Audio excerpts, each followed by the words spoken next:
Okay.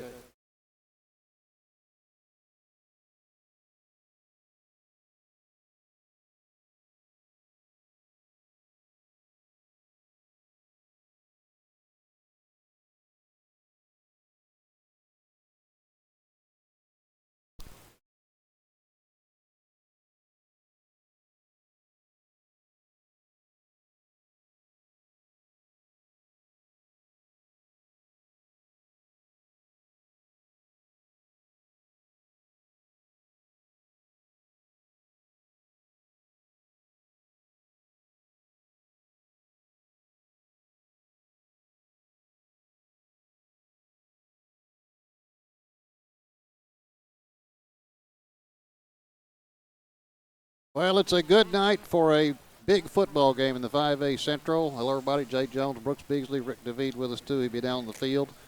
And the weather is good tonight, Brooks, after the sun dropped off behind the trees. And yes, we can sir. see we're sitting in the east stands tonight facing west. We're not on the press box side, but we get the pleasure of being around the Pulaski Academy folks over here. And the weather's good for it. But this should be one good football game. It's a very big football game as the Bruins come in with a 5-0 conference record, facing McClellan with a 4-1 conference record. And after the Bruins beat the Lions 2 times last year, you know for sure that the Lions have placed a target square on the Bruins' back. Right. And this is going to be a good one. Absolutely. It's been on their back all year. And if I was Coach Kelly, there's one thing I would say to them before they take the field. Boys, strap on your chin straps because you're going to be in for a fight tonight. Well, last year we saw the Bruins travel here. This is 2 years in a row that we played here at McClellan because of kind of a little switch in the schedule. Normally you play home 1 year and away the next, but this is the second year in a row for the Bruins to play here at McClellan.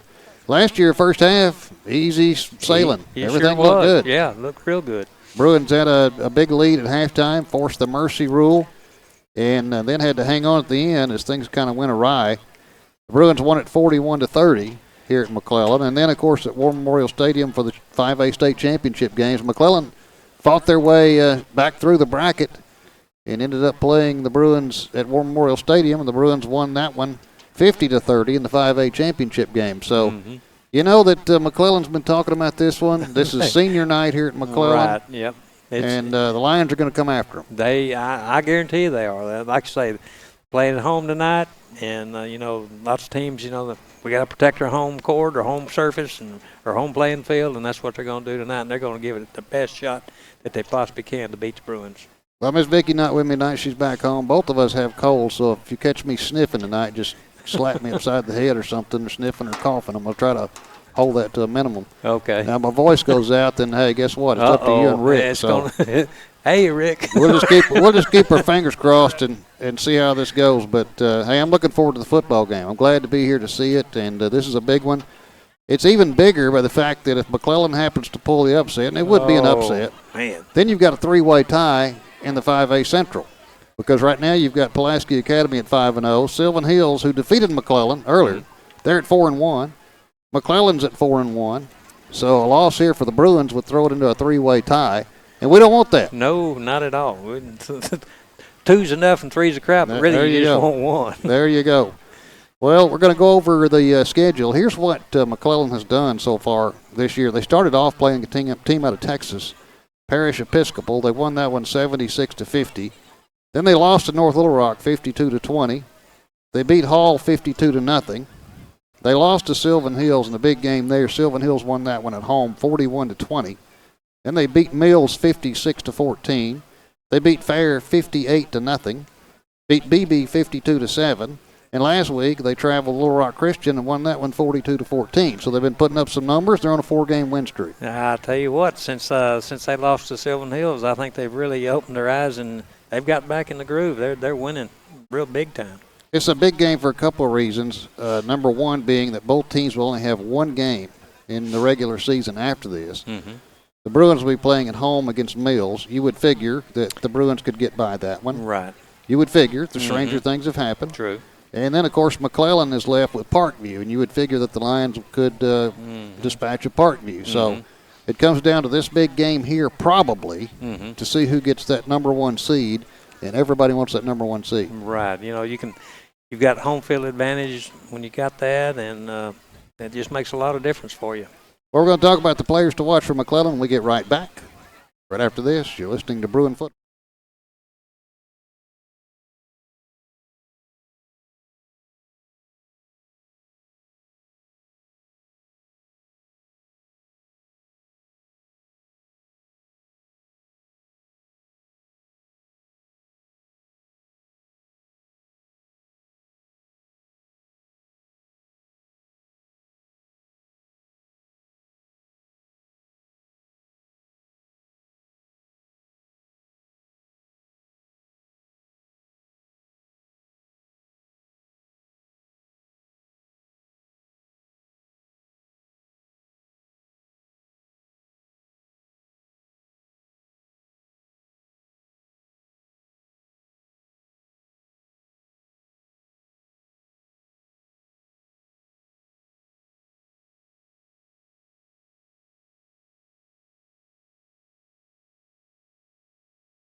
We get set on senior night.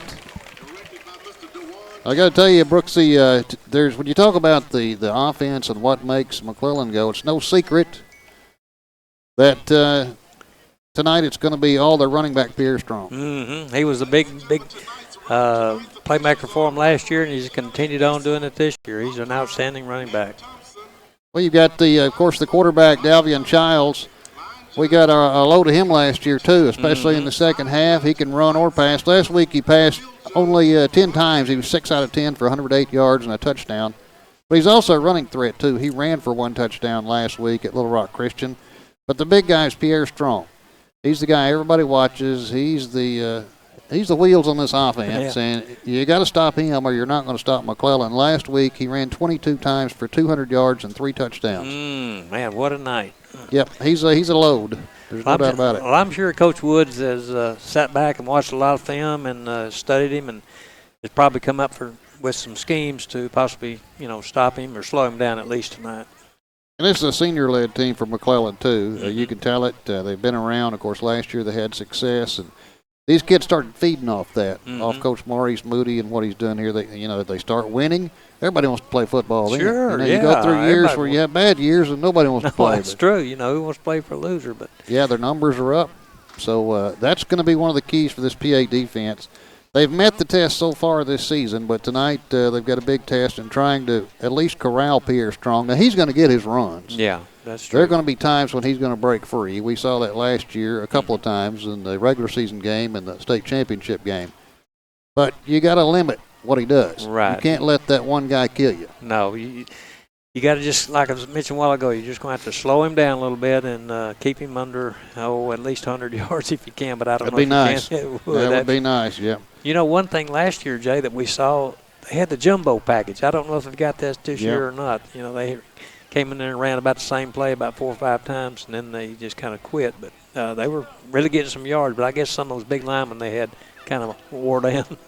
Well, their captains are on the field across the way. As we said, we're in the visiting stands tonight. Glad to be here. It's a lot of fun being over here. And press box gets kind of crowded on the other side anyway some nights. So it does, but I hope the guys over there they're watching. We're watching them. They're watching us. I hope they don't feel like we're kind of uppity up to them. But yeah, it's a lot easier to broadcast from the home stands, and you don't have. There's not as much crowd if you have the right weather. Right. Which you don't want to be out here in the rain. That's for sure. Glad that we do. So right. We're looking at right now what we're talking about this conference and how a loss by the Bruins, and we hate to even talk about that, but a loss could tie this thing up 3 ways. Pulaski Academy at 5-0, Sylvan Hills at 4-1, McClellan at 4-1. Then you drop down to BB, Mills, and Little Rock Christian all at 2-3. Then the bottom tier is Parkview at 1-4 and Fair at 0-5. So you've got kind of a big division in this this conference. Really, you have to look at PA, Sylvan Hills, McClellan as the upper echelon in the conference. Right. The Bruins got past Sylvan Hills, and now they need to get past McClellan. Mm-hmm. Well, during the Sylvan Hills game, that was a good test for the Bruins, and it was an exciting ball game. So I'm sure tonight's going to be just as exciting. Tonight around the conference, BB is at Fair, Little Rock Christian is at Mills, and Parkview is at Sylvan Hills. So those are other games around the conference. Try to bring you some scores when we get them tonight. Glad you're with us. We're still waiting on the captains for the Bruins to show up, but we'll take another break and come back with kickoff in tonight's big 5A Central game here at Little Rock McClellan. You're listening to Bruin Football on 90.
That's about as bad as those It's pretty bad. gold numbers on the white background.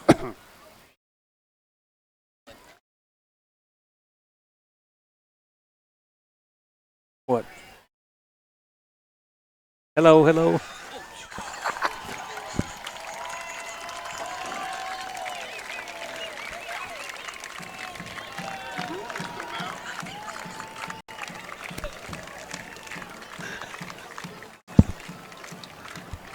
Back in McClellan as we get ready for kickoff. Pulaski Academy at McClellan. And Brooks was pointing out during the timeout that we're going to have problems with these McClellan uniforms tonight because they are gray with red numerals. And I'm talking dark gray with red Right. numerals, and there's no outline on them. So, but I guarantee you who's going to get the football most tonight. Right. So we'll just call his name out. Right. The Bruins are going to take the football first. We didn't catch who won the toss, but the Bruins are going to take the football first. Okay, McClellan won the toss and declined. Chris, I lost my for a second there. That's all right. Chris working hard trying to get things tuned in here out as we're working in the stands tonight, in the east stands. Well, the Bruins are going to get the ball first. McClellan, as we said, dressed in their red helmets, dark gray uniforms with the red numerals. Yeah, it's kind of a graphite look. Yeah, it is a graphite look. And the red definitely does not stand out from them, I can tell you that. No, it does not. Bruins a little easier. They've got gold helmets, gold pants, white jerseys with dark blue numerals. We can see them fine. Matter of fact, Rick DeVete on the field a minute ago said he couldn't see the numbers from down there, so don't feel bad. No, I cannot see them at all. Yeah. Oh, goodness I'm gracious. standing right here, probably about 50 yards from you guys. Yeah, it's going to be tough. Well, the Bruins are lining up to our right. They'll be going from north to south. McClellan will be kicking from our left to our right. That's kicking from our south, where the big scoreboard is, to the north. Two deep men for the Bruins. Standing about the 14-yard line. Bruins like taking the football first. That way they can, they can score first. They like jumping on top early. Yeah. Notice one of the captains was Will Osment. As luck would have it, I was up in Jonesboro this week and bumped into his great-grandmother up there. Well, so. did you? Didn't know it. Looked on the wall. There were a couple of Bruins on the wall. And I thought, whoa, wait a minute. Hey, man, I'm in familiar territory Way here. up here in Jonesboro, yeah. All right, here we go. Kicker from McClellan approaches the kick at the 40. Kicks it right down the middle. It's going to be taken by Watkins. He bobbles it, still tries to pick it up. Now reverses his field back to the 15. Looking for room. He's in big trouble as he's going to be tackled back at about the 10-yard line. That just wasn't good from the start. No, that was. He picked it up at the 15. Bobbled it, had to go down and get it. And once it was all said and done, he was tackled at the 10-yard line. So first down and 10 for the Bruins at their own 10-yard line. Hatcher, the quarterback. You know the usual suspects. Jaron Watkins, his running back, is not back there with him. It's an empty set. 4 receivers to the left, 2 to the right on first down. Hatcher stands with his feet on the 5. Takes a snap, looks to pass. Pumps, he's in trouble, has to scramble, and he's going to lose some yardage as they drop him at about the 7-yard line. So this is not starting off the way the Bruins wanted. Joseph Lewis, number 55, back to make the tackle. Now Watkins is off the left of Hatcher. On second down and long. Watkins has it, cuts outside the 10. Outside the 15, the 20, the 25 before he's forced out of bounds. He's going to have a first down. It's a big run for Watkins. Couldn't really tell who ran him out of bounds, Jay. He was right over there, right in front of the bench, but at least he didn't get tackled. He went out of bounds on his own accord. He got good yardage out to the 25, so pick up about 17 on the play, 17 or 18. Hatcher back to pass, but whistles beforehand, and there's a false start on the Bruins. So 2 or 3 mistakes early. Maybe we can get these out of our system right I here. hope so. You know, we're not starting out very good at all. Going to back it up to 19. Apparently their line of scrimmage was the 24, so they're going to back it up to the 19. I guess you could call this start of the game jitters for us. We're going to have a hard time with these yard markers because the bench is going to be between us and the yard markers, but it's first and 15. We know that from the 19-yard line. Hatcher Looks to pass, rolls left. Looking, throwing. He's got a man at the 30. Maybe the 31. That was Hudson Henry. Lee Rudley on the tackle. But a good pickup of about 5 yards. Now timeout McClellan. They tried to get somebody off the field. Couldn't get him off the field. They're going to have to call a timeout. Yeah. Bruins are looking at a 2nd down and 5 from close to the 30. About the 29 and a half. Need to get up to the 34. I'm sure Coach Moody wished he could have saved that timeout. We hadn't even hardly played quite 2 minutes yet. Yes, I noticed that. Yep. What's that all about?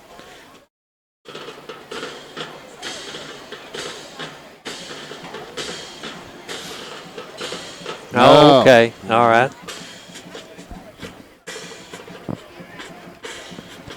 Gotcha. Thank you, Rick. Well, the guy they were trying to get off the field took him a little while. He's 6'1", 370. Oh, my goodness. So it took him a little while to get off the field, and they called the timeout. Big 2nd down and 5 for the Bruins. Just beyond the 29-yard line. Hatcher back to pass, throws over the middle, has a man if they can connect, and they do. At the 50 down to the 45-yard line. They lofted that one up. That was Brett Lynch on the catch. Lee Rudley finally chased him down. Brett had to wait just a second on that ball to come down. But he made the catch and moves it into Lion territory at the 43-yard line. That was an excellent pass and catch there. So 1st down for the Bruins at the McClellan 43. Hatcher, running backs on both sides. He's going to give it to Watkins. He is hit immediately. They tear his helmet off. Ooh. And he finally is corralled. He just got back to the 45. We saw some of this helmet stuff being torn off last year when we played here, if you'll remember. Yes, we did. We had one player had to go get stitched up during this game because they repeatedly kept pulling his helmet off. So a loss of a couple will be 4th down and 12. That was Jalen Houston. Jalen Houston Hay was the. Don't look at these yard markers because they're backwards to us. They say 4th, but it's 2nd down. So. Okay. Hatcher back to pass, scrambles up, now throws. It's going to be caught near the 30, it's near the 30-yard line across the way. That's going to be a 1st down. Lee Rudley again on the tackle. Is that Brett Lynch again? I'll check it to make sure, but it's going to be a 1st down. That was, okay. Yeah. They're going to mark it at the 31-yard line now. So 1st and 10 for the Bruins at the McClellan 31. Just underway, no score in the 1st quarter. Hatcher rolls to his left, being chased. Looks, throws. It's going to be caught. Good catch inside the 20. That's Lynch again. Lynch has had a night in this first drive. That's 1st down. We'll see where they mark it. Tommy Crumpton was on the coverage there, ran him out of bounds. Looks like it's going to be at the 17-yard line. The 1st and 10 for the Bruins. They're on the march. Their opening drive. Hatcher, empty backfield back there with him. He's going to look to pass, looks left, now pumps, now looks. Now he's in trouble, reverses, goes back to the right, now dumps it out there. It's going to be incomplete. That's a good decision. He dumped it out there and trying to hit a little safety valve pass to Ray Jackson, I think. And now he was looking for R.J. Anderson. And really, Jay, I was looking and I saw Tommy Crumpton, the 3rd. He was a coverage on that. Had the receiver by the jersey. I don't know why the refs didn't call it was that. Very close. he was right with him. I can say that. Yeah. So that brings up 2nd down and 10 from the 17 for the Bruins. Watkins, the running back, off to the right of Hatcher. Watkins gets it, and he gets down the pile down to the 10-yard line, still battling inside the 5-yard line. I don't know how he got through that. He just hit the line of scrimmage, and all of a sudden, he just shot out like a missile. He must be greased. He came through there like a greased pig. Yeah, you're not kidding. He was. Yep. Oh. Well, he gets down to the 3-yard line, so it's 1st down and goal Bruins. Hatcher with Watkins off to his left. Watkins gets it. He's piled up but drives forward, and it's a touchdown. He's in. Touchdown Bruins. Had to wait for the official signal. You could see the pile was moving, and that's a big way to start here at McClellan as the Bruins take a 6-0 lead with 8:52 to go here in the first quarter. Hatcher on for the extra point. We'll see if McClellan jumps. The Bruins always on the extra point have a little shift, and most teams come across, and that moves the ball half the distance to the goal. They're going to go for two anyway. Hatcher's in a shotgun formation. Takes a snap, rolls to his left, looks, has time, has plenty of time. Now he's going to run it to the corner, and he's going to go in for the 2-point conversion. It's 8-0 Bruins. Good choice that time by Hatcher. He kept rolling to his left and finally darted for the corner and just made it in the corner. So we'll take a break. 8:52 to go here in the first quarter. Good start. Pulaski Academy 8, McClellan nothing. You're listening to Bruin Football on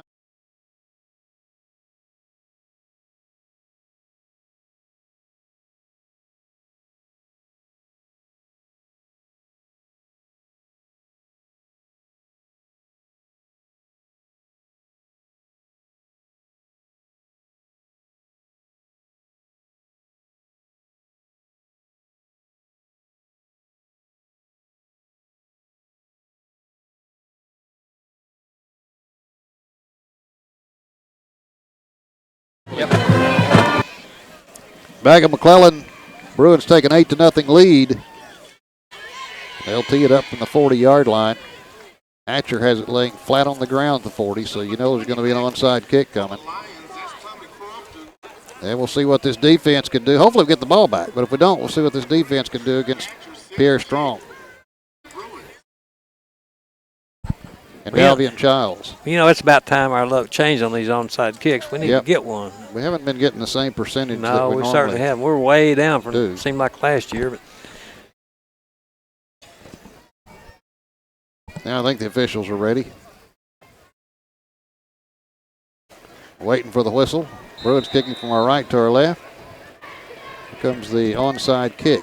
It's still on the ground. Still on the ground. I think the Bruins got it. I think they do. Yes, sir. The Bruins get it at the 45-yard line of McClellan. That would just scoot it through about 3 McClellan players. Wyatt Howe finally ends up with it. Well, maybe before all the kickoffs, we need to start talking about that and maybe bring them some Maybe luck. so. Well, this would be a big one if the Bruins could strike here. You know, it could kind of end up kind of like my Cabot game a few years we'll never forget ago. that one. Oh, man, that was quite a ball game. So Hatcher back in at quarterback. R.J. Anderson off to his left right now. Watkins is in motion behind him. Hatcher looks to pass. He looks like he's setting up a screen. This didn't work, and he just threw the ball at the feet of Anderson. Whatever it was, it didn't work. Looked like he was going to roll out to his right and was trying to set up a screen. It didn't for him. So it'll be second down and 10 from McClellan's 45-yard line. Good choice by Hatcher that time just to dump that one at the feet of Anderson. Live to play again. Watkins is off to the left now of Hatcher. On second and 10 for the Bruins. Hatcher looks to pass, throws, and it's going to be caught. Good catch. Well defended, but a good catch. Let's see where they're going to mark it. That's the question because they kept dragging him back. Ray Jackson caught it, but they're only going to give him a couple of yards on it. Thought he had it about the 40. They drug it back. There's a flag on the play, gentlemen. May have got him in a face mask. Well, personal foul, face mask. That's it. Good job. That's good news there, Rick. Rick's down there on the field, and we're blocked by the Pulaski Academy bench. So that happened right there in front of the bench, and that is a face mask. Was that on Pierre Strong or Benny Kemp? Don't know for sure, but anyway, those two guys were on the tackle there. That's a big one. That's going to move it down to the 30. Let's see, inside the 30-yard line. The 28. First and 10 Bruins after that face mask. Hatcher, 3 men split wide to the right, but he's looking left. Gives a little pump, 2 pumps, now throws to the corner, and this ball is going to be incomplete, just off the hands of, like Ray Jackson. In the back of the end zone. It just went off. It was well defended. Excellent. But the ball was well placed, and Jackson just got some hands on it before he hit the back of the end zone and couldn't come down with it. Yeah. Pierre Strong there was on the coverage, Jade. He was. It was a well-covered play. They had some injuries in their defensive backfield. Pierre Strong said, "Coach, put me in there. I'll play." So Okay. it's like he's going to be going both ways. Hatcher on 2nd and 10. Handoff to Watkins. Up the middle he goes. Has positive yardage as he gets inside the 25-yard line to about the 24. So gain of 4. Marcus Hall and Kip were on the tackle there. So here's the 3rd down play. 3rd and about 6. Hatcher rolls to his left, throws. This ball is the inbounds. Nope, they're going to say the catch was made out of bounds that time.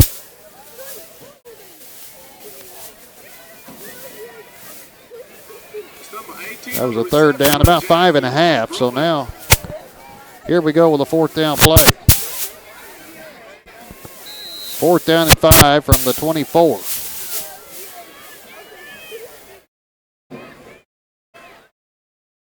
First 4th down of the night for the Bruins, and they'd like to convert here at the McClellan 24. Hatcher alone in the shotgun, takes the snap, looks, throws over the middle, and that ball is incomplete. Boy, I'm telling you what, that was close to an interference. Trey Johnson was trying to corral it, but he was hit right when the ball got there by Andre Campbell. Yeah.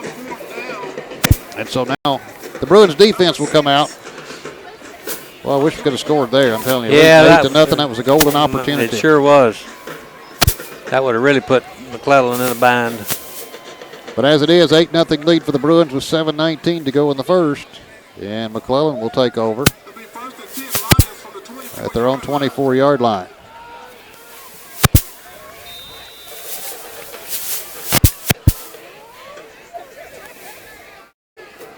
So here we go. Our first look at Childs and Strong, the running back. And Strong gets it. And Strong is hit as he gets the 25-yard line. Gain of a yard, maybe a yard and a half.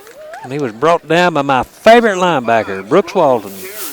Number 20 for the Bruins. That'll bring up 2nd down. Gave him a yard. So 2nd down and 9. Childs, the quarterback, he's a senior. Strong, the running back, he's a senior. He's off the left of Childs. Childs does throw occasionally. And he's going to fling one out to the left. The Bruins have it corralled, spun around and down. Minimal gain. We'll see exactly where they mark it. Hayden Henry was the first one to spin him around and wrap him up. Yep. They're going to bring it back to the 25-yard line. So it's 3rd down to about 8.5. So really no gain on the play. Well read by the defense. 3rd and about 8.5 from the 25 of McClellan. Moving from our left to our right.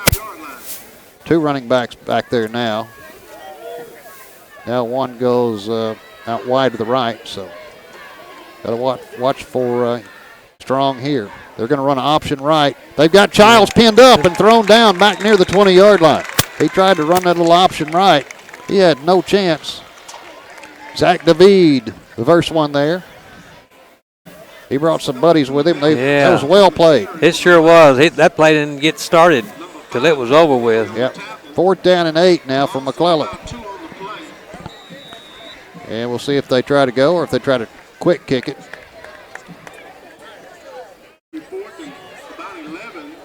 Now they're lining up like they're going to go. 4th down and nearly 12. Childs split Strong out now. He's probably going to, he's going to back up now and probably kick this one away. Backs up to about the 15-yard line now. Penalty flag. No, timeout. Timeout on the far side. A little bit of confusion there from McClellan. Maurice Moody had to call his 2nd timeout from the far sideline, so we'll keep it right here. It's going to be 4th and 11. And the ball is at about the 22-yard line. Jay, one thing I noticed from last year compared to this year is the size of the linemen for McClellan is not nearly as massive as what they were a year ago, because I think one of the things that gave PA fits up front, if you look at that title game, was, we were kind of losing a little bit of the battle up front early on. Yeah, you're right. And they had a hefty bunch up there last year. Now, they graduated quite a few seniors. They still have quite a few on this team, but now they come back on the field on a 4th down and 11. You would expect them to punt it away. Of course, Pulaski Academy, usually they don't put a deep man back. They don't this time. And now they put looks like a punter in there, standing back at around the 11-yard line. On 4th and 11, McClellan will punt it away. Marcus Hall, I believe, standing back to punt. Glad Brooks brought his binoculars tonight. Me too. That's the only way we can keep up with these numbers is I'm having to look through the binoculars. Snap is high, almost over but his he head. brings it down and gets the kick away. It's a end-over-end kick. It's going to hit at about the 47. Take a sideways bounce out of bounds at the 43. Defense gets off the field. Job well done. They get the football back for the offense. 43 is where it goes out of bounds. So the Bruins will have it at the 43, going from our right to our left. If we're a little slow to pick these yard markers up, we're broadcasting from the stands tonight. Glad to be here. And the it's a lot of fun. And the whole inside, whole sideline for the Bruins is covered up by the players. We can't really tell. Well, here we go. Hatcher, 1st and 10 from the 43. As Watkins in motion, he gives it to him. He's running to the left, tries to get the corner. He does a little bit, gets out of bounds across the 45, up to the 47-yard line. So he's going to pick up about 4 on the play. It'll be 2nd down and 6. Ran to the short side of the field, so he didn't have a lot of room to turn the corner. Now he's in there as a running back to the right of Hatcher. Hatcher hands it to him this time. Up the middle he goes. Oh, here we go. Here we 45, carrying a man with him down to about the 41-yard line of McClellan. He was just dragging Joseph Lewis. Yeah, Joseph, well, he's not all that, doesn't weigh that much. Fairly tall. He's 5'9", not a giant by any means. But they're going to say the 42 of McClellan. That's a first down for the Bruins. 4:46 to go in the first quarter. Bruins leading at 8-0. Scored on their first possession. Hatcher looks to pass. Has time. Throws. Got his man. Boys, he tagged. That's Henry. He's hit, and he's going to be about the 31-yard line. He was leveled. Hud Henry going across the middle. You can see that hit coming. It reminds me of when his brother, he's a little bit shaken up too. He comes out. He's a sophomore. I saw his brother get hit like that in Los Angeles playing a team from California. Knocked him out. Henry makes it off the field. Held on to the ball long enough to get a first down at the 31. Well, you know, those passes over the middle are really, you got to be tough. Hatcher back to pass, has to scramble, has to throw it toward the sidelines, gets it out of bounds. Incomplete. Under some duress that time. Number 71. Rashawn Young. Yep. Now a flag. They're going to talk it over and call intentional grounding. I'm sure Coach Kelly is going to say we had a receiver over there. Ball did not make it back to the line of scrimmage. And that's going to go as like a sack would. That's going to be a loss of down. Back at the, they're still walking. May end up being a safety before it's over. They don't quit walking. March it back to the 47-yard line. Well. They march it back to the 47. And you lose a down. It's going to be 2nd down and long from the 47. Need to get to about the 22, so 2nd and 25. Here's Hatcher. Has his man at the 45, down to the 40, down to the 35-yard line. Time I believe he hit Ray Jackson. He did. Malay Searle on the tackle. I suppose that's his name. We'll go with it. Sounds good to me. It moves the ball down to about the 33-yard line of McClellan. It's 3rd down. We'll call it 12. So good pick up there on 2nd down. Here's a handoff to Watkins, running left. Needs a block, and he's not going to get it. It's going to be dumped before he can get back to the original line of scrimmage, and that's going to bring up a 4th down and long. Joseph Lewis played it well, took Watkins out. And the ball, they're going to spot it at the 32. And we'll call it 4th down and 11 for the Bruins. Another big 4th down play. First drive, or the second drive stall. They scored on their first one. Hatcher on 4th down, rolls to his right. Looking. Now throws across the field, has a man, is caught, and now a flag comes in from the near side where nothing was happening. The play was on the other side of the field. I think he passed the line of scrimmage. Yeah, I think he was. Yeah, I was wondering as he kept scrambling, kept running. And we'll see. May have run too far. 2 flags. I think both of them on each side of the field caught that. I kept waiting for him to release the ball because I knew he was getting close to the line of scrimmage. That's another loss of down. That means McClellan's going to take over. They're going to take over. Rick, what's the deal on these down markers? I don't know. They're a little confusing. That's the deal.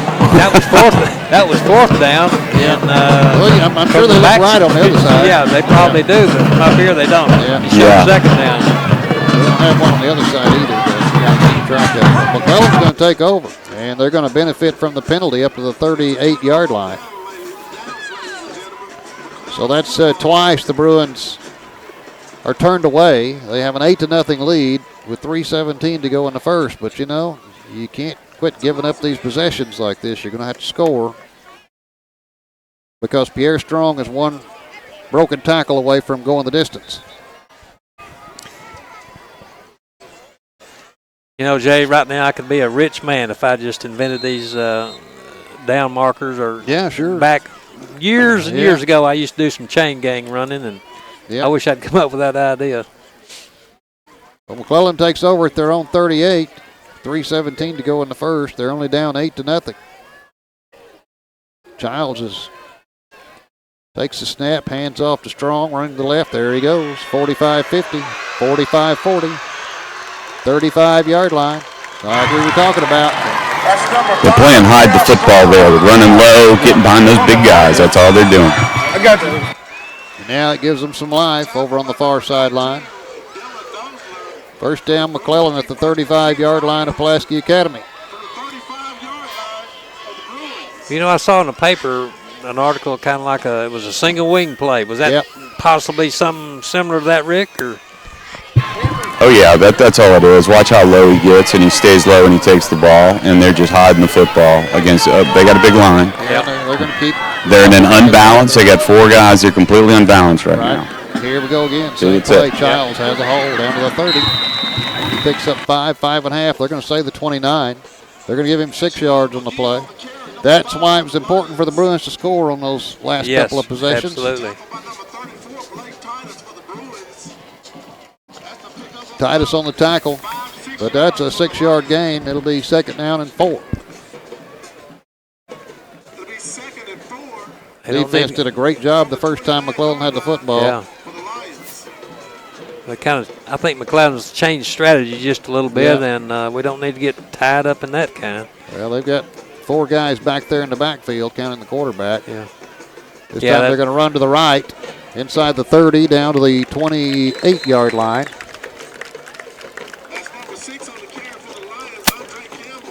So that'll be a 3rd down and about 3. I think Zach David was on the stop there for the Bruins.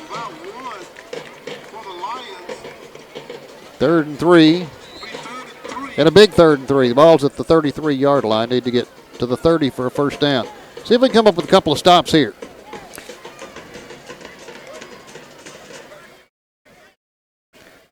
You can figure it's going to be either Childs or Pierre Strong. Childs is going to hand it off to Strong, running right. He's undercut as he gets to the 32-yard line. Brooks Walton on this tackle there. So a big 4th down play coming up now. 4th and a couple. He tried to cut it back in, and Walton undercut him. All you saw was legs flying.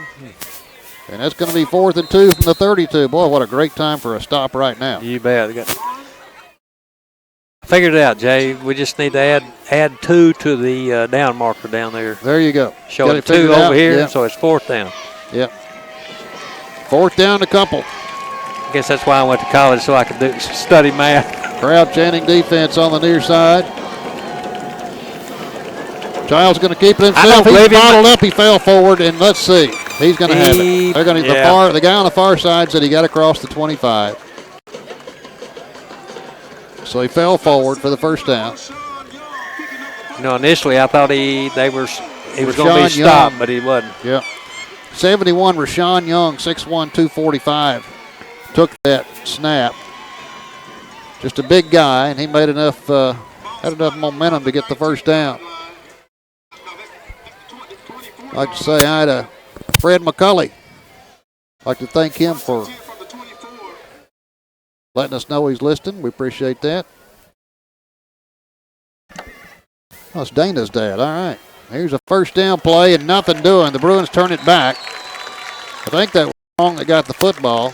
It was. And he was hit immediately, and he's going to lose a yard. You never can tell whether these guys are going to spot the football. Yeah, and the whole left-hand side of the defense. Back at the 25. Yeah, they did. They all converged on him and made the stop. I'm glad we have Dana's dad listening to that. That's good. Now let's see. Timeout. Who? Oh, it's in the first quarter. Thought they'd use their third timeout. Well, so far so good. After one, Pulaski Academy leading McClellan here at McClellan. 8-0. Moving back to talk about the second quarter right after this. You're listening to Bruin Football on 96.5 FM, The Answer.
Well, McClellan has the ball, second down and 11 from the Bruin 25-yard line.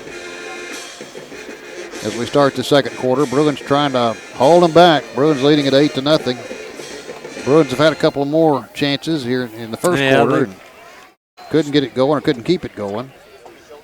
Certainly wish they'd taken advantage of that. Yep, 8-0 Bruins. Here we go. Childs the quarterback. He's going to roll this right, looks to pass. Rush is coming from behind him. He throws it, and he's going to overthrow everybody at about the 5-yard line. Going to be incomplete, and that's going to set up a third down and 11. So a third and long for McClellan. Since they're mostly a power running team, they don't like these 3rd and 11s, but they can throw every once in a while. I think Childs was 6 of 10 last week against Little Rock Christian.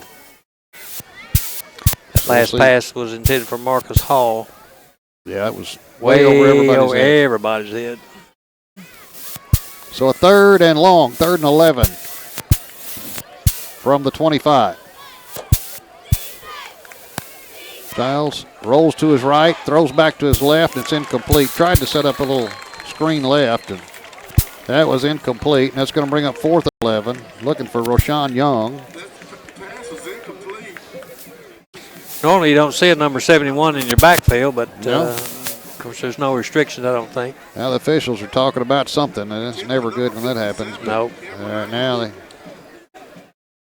Now they're going to set the football down. So it's 4th down and about 10 and a half. That ball is gone from the 24 on this end to the 24 and a half. Or the 25 on the other end. So here we go, 4th down. Giles slaps his hands, now looks to the sideline. He's a senior, now he settles in on 4th down. Takes a snap, looks to pass, rushes on, throws deep in the end zone. This is going to be overthrown by everybody and knocked away. Overthrown over everybody. Finally, it came down the corner of the end zone. You had a couple of defenders back there. Dylan Nosler and Hayden Henry. So good job defensively, and the defense gives the ball back to the offense.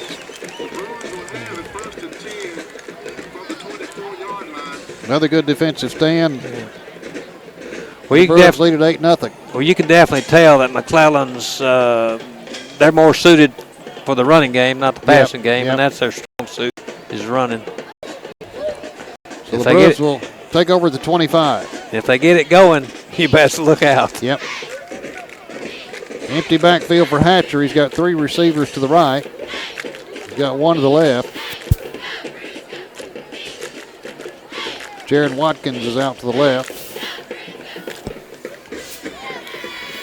And we've just started the second quarter. Bruins leading at 8-0, trying to add to that. Now somebody's talking to the officials on the far side of the field. We'll have a discussion over there. Maybe Maurice Moody talking to the officials about something. Jay, I'll say this, Alan Amui, he's got his hands full tonight. Number 74 for McClellan, Christian Webb, just 6'1", 370. Yeah, going against Amui Muya. But, you know, Alan's a pretty good sized lad himself. He's 6'1", 285, so.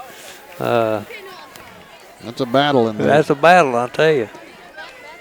Now we're ready. Hatcher on 1st down from McClellan 25. Watkins in motion. Now a flag comes in and somebody moved for the Bruins. So they'll back this one up. Well, that's a false start on the Bruins. That'll back them up. About 5 yards. They'll try it again on 1st down. Bruins made a few mistakes here early. Kind of put them behind the chains a little bit. Yeah. Old buddy Kenny Hazel, Jennifer, listening down in Allen, Texas. We'll say hi to them. 8-0 Bruins. Hatcher in the shotgun on 1st and 15. No flags this time. Now he's going to be tackled way back at about the 10-yard line, I believe. Oh, the rush just came in, and nothing he could do about that one. Joseph Lewis, Jalen Houston Hay, both back there. And it just went from bad to worse. It sure did. 2nd down. It was 1st and 15. It's 2nd down. Very long now. They have the ball at the 10. Need to get out to about the 35. Hatcher looks to pass. Has better protection. Has a man caught. And then the ball will drop. Incomplete. Ray Jackson couldn't hold on. He had it for a second. Yep. And he was popped and the ball came out. Now this offense just doesn't look in sync to me right now. No, it's not right now. It's not. There in the first quarter, they were. Yeah, the first drive it did. Yeah, it did. Now you're looking at 3rd down and long, 3rd and 25 from the 10-yard line. So you want to get a chunk of it back here anyway. You got to protect your quarterback also. Hatcher, quick pitch over the middle is going to be caught. And he breaks the tackle at the 20, the 25, at the 30, 35, 40. Look out! He's at the 50, the 40, the 30, down to the 20. That's Trey Johnson. Touchdown. What a play. Man. What a run by Trey Johnson. Whoa. Wow. He was hit, nearly knocked down at about the 15-yard line, and then broke free. He made a spin move there, and he was off to the races. I thought he was going to run out of territory over there. He ran right down the sideline, gentlemen. He did get hit, but he kept going, and you want to know what? They stopped running. McClellan stopped running to the football, and bad things happen when you stop on defense. Well, I'm telling you, I thought Ricky was going to run out of room on the sidelines. Of course, we can't see the sideline from up here. He just turned the corner, and he was gone. That's a huge score. It was huge. Here's a 2-point conversion. Hatcher back, looks, pumps, throws. It's caught, and it's going to be a 2-point conversion.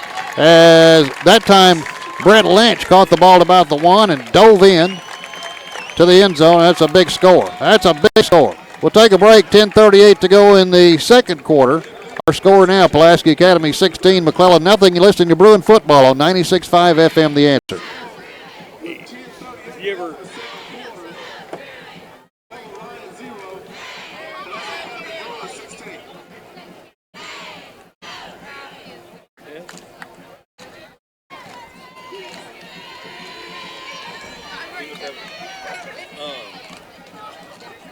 do you have a big one like that again? Pull that away. When you start screaming, it was like real. Is that number 1 on that? Is number 1 score that? Yeah. Okay. What Back at McClellan. Big score for the Bruins, and now they'll try another onside kick. They're leading 16 to nothing. 10:38 to go until halftime. Ball is teed up at the 40. Here comes the spinneroo this time, and McClellan has it at the Bruin 45. So they'll have good field position. Who else but Pierre Strong recovers the onside kick? I'll tell you, these kicks right now, they're probably the best that we've seen all year. Yeah. You know, we talked about that last week, Jay. The ball just wasn't getting there. It was short or something, but Lane really seems to have perfected it tonight because he's kicking some excellent onside kicks. I agree with you, Rick. This time they're going the distance, and anytime they go the distance, then the other team has to contend with it. So McClellan gets this one at their own 45, but now the Bruins have a 16 to nothing lead after a huge play. You know, down the road, Jay, those 2-point conversions are going to play a big part in this ball game later on, I believe. So it's a first down. First down for McClellan at their own 45-yard line. Child standing back at the 40 has a man passing by, but he's going to take it himself. He has some room up to the 50. Look out. You got to stop him. Gets into Bruin territory and goes out of bounds at about the 42-yard line.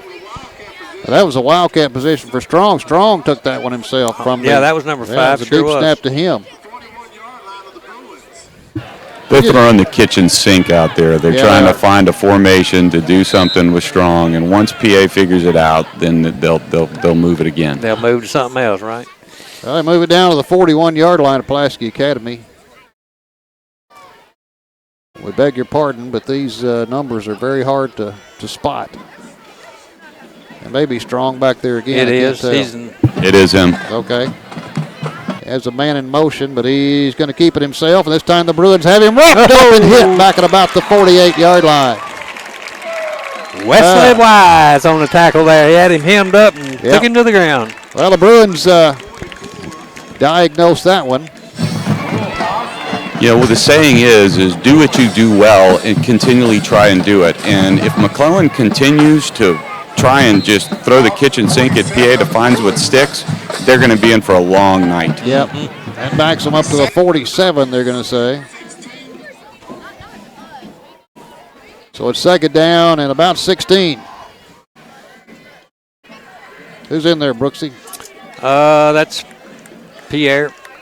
That's Strong. No, I'm sorry, that's number Childs. 2. That's Okay, Childs passes, quick pitch out to the right, caught a little bit of yardage down to about the 40-yard line. Zach DeVede and Brooks Walton on the tackle. That gets him back to the 40. We'll be third down and close to 10.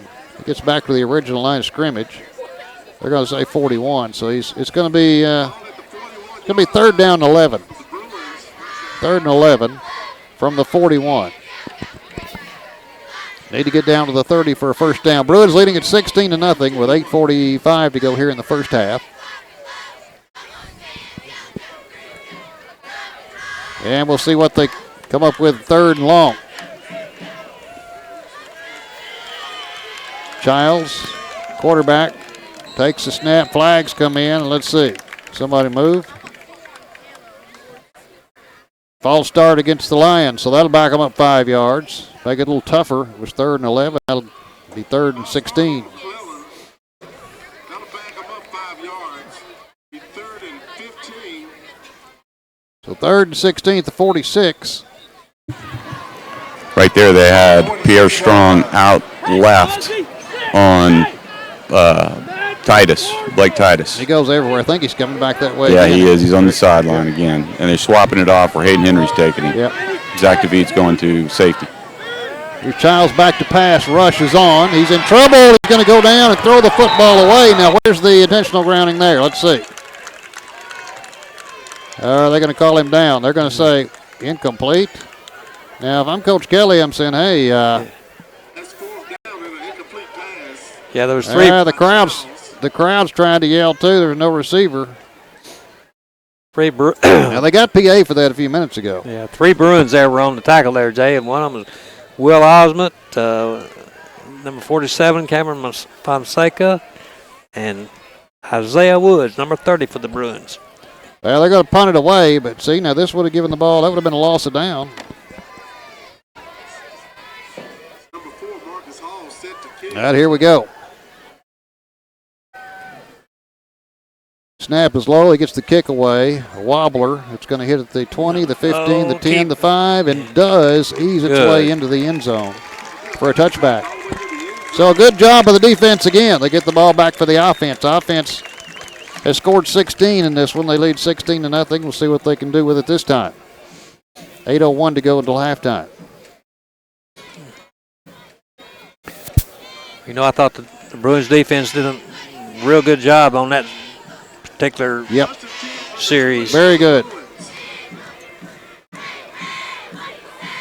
So 1st and 10 Bruins from their own 20, moving from our left to our right. Looks like Watkins is calling for the ball back in the backfield. He gets it and he runs to the left and he runs into a bunch of Crimson Lions and only gets a couple. Watkins on the carry for the Bruins. Gain of about 3. Malay Searle, Christian Webb on the tackle. Number 74, Christian Webb on the tackle for the Lions. So after a gain of Second and about 2.5, it'll be second down and a little more than 7. from about the 23. This time Hatcher's in the shotgun. Watkins in motion. Little shovel pass going misdirection though, but the Lions are there. They try to turn the corner. Late hit, the 15-yard penalty. Late hit on the sidelines. Malay Searle threw his shoulder, and there's somebody down over there. I think it's one of the photographers or something, but no doubt about that one. He only had 3 or 4 yards, but you could tack 15 onto that. Yeah. Thank you very much. I mean, Trey Johnson had already Yep. let up on the play. He's already out of He's bounds. already tried out of bounds. Yeah. And there's a 15-yarder against the Lions. That'll move it out. Let's see where they finish up. Out to the 40. No question about that one. And that's a new set of downs, and that helps. Thank you. 1st and 10 for the Bruins. Now pistol formation for Hatcher. He's going to give it off to Watkins. Up the middle he goes. Escapes one tackle. Tries to go outside, but he's going to be knocked backwards. And McClellan. See if he's going to pick up a couple of yards. Yeah, Tommy Crumpton drove him back and wouldn't up. Number 20, Tommy Crumpton, the 3rd on the tackle for the Lions. You know, he drove him back 10 or 15 yards. Yeah, kept waiting for the whistle to blow and didn't. So short gain of about a yard on the play. He's second down and 9. Ball's at the 41. Did get up to midfield for a first down. Hatcher with 2 receivers to the right, 3 to the left. He rolls to his right. Good protection. Throws, and it's going to be caught at the 46-yard line of McClellan. That's a first down. Bernie Kemp on the stop. Jalen Cunningham. That was Trey Johnson on the catch. First down at the McClellan 46-yard line. Bruins moving to, well, right in front of us by now. We're on the far side in the bleachers tonight. Here's Watkins. He'll take a direct snap. He's going to grind it down to about the 41, so gain of about 5 on first down. Watkins just took that one and found this little seam off right tackle. They moved the pile down to the 41, so 5-yard gain. It'll be second down and 5 for Joseph Lewis and Malay Searle on the tackle. Now Hatcher's in the shotgun on second and 5. Takes a snap, looks to pass, rushes on, has to escape one man, still running. Now he's in trouble, reverses field. Now he has some time. Now he's running back right and just dumps it long, has a man out there. It's caught at the 5-yard line, touchdown. Boy, how'd he do that? No flags. Kept looking for flags, but there's no flags on the play. No flags. Brent Lynch on the catch. He caught the ball. He came back. That's what you're supposed to do when your quarterback's in trouble. Come back and help him. And he came back to help him, and well, he was just kind of drifting around out towards the end zone there, and the defender, number 6 from McClellan, Andre Campbell, was about 5 or 10 yards from him. By the time the ball got there, he was about 1 yard. Anyway, he tried to make a tackle, and then anyway, Brett just slipped on around, missed the tackle. Here's a 2-point conversion. Hatcher slings it to the right. This was not going to work. He slung it out that time to Ray Jackson, and Ray was tackled about the 5. But, hey, we'll take 6 out of that. Yeah, we'll take 6 any day out of that. We'll take a break. 5:44 to go in the first half now. Our score, Pulaski Academy 22. McClellan nothing. You're listening to Bruin Football.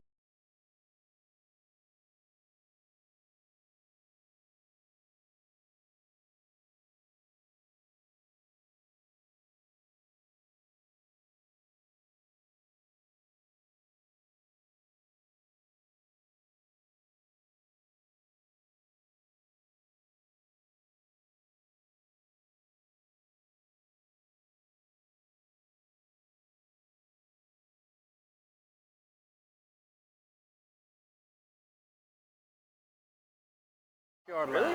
Yeah. 5:44 to play in the first half, and the Bruins now have a 22-0 lead over McClellan.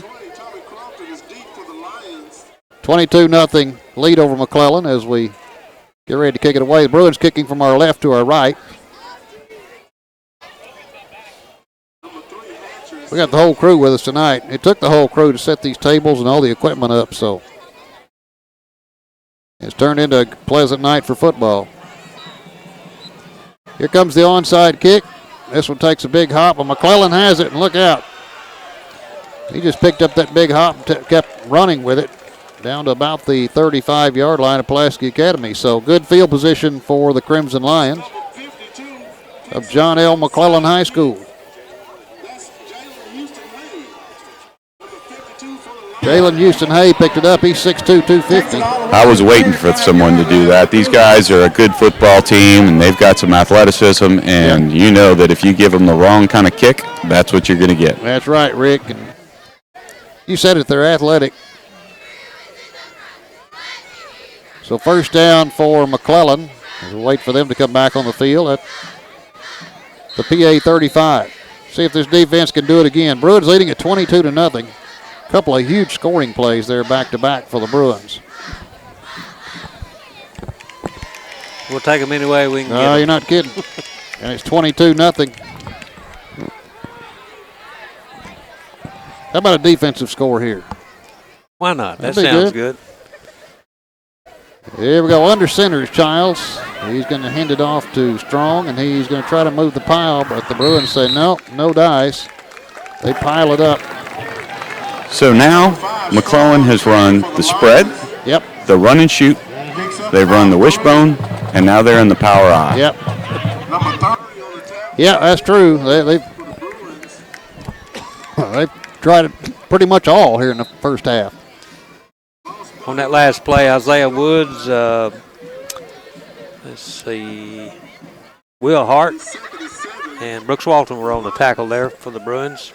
Gave him 3 yards on the play to be second down, about 7 for the Lions. Childs under center. High formation behind him. He's going to keep it himself, running to the right. The Bruins have him wrapped up, a short gain of a couple of yards. Down to about the 30. Wesley Wise was the first one there. So it's going to be 3rd down and a little more than 5 for McClellan. The ball is at the 30. Need to get around the 25 for a first down. Clock running, 4:20 to go here in the first half. Bruins leading at 22-0 at McClellan.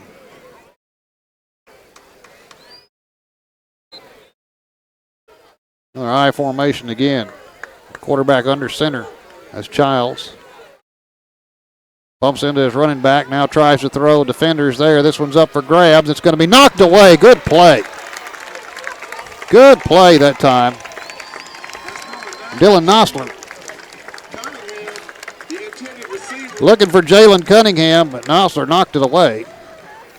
Well covered on that. Yep.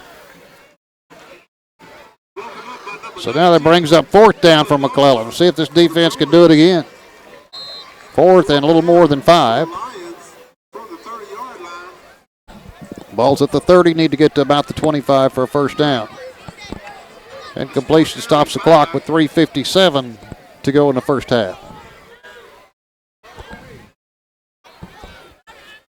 Said it for years, people. You mentioned Pulaski Academy, they want to talk offense, and rightfully so. Mm-hmm. But boy, this defense for years has stood the test. They certainly have. Now a timeout is called. McClellan, that's their 3rd and final timeout of the half.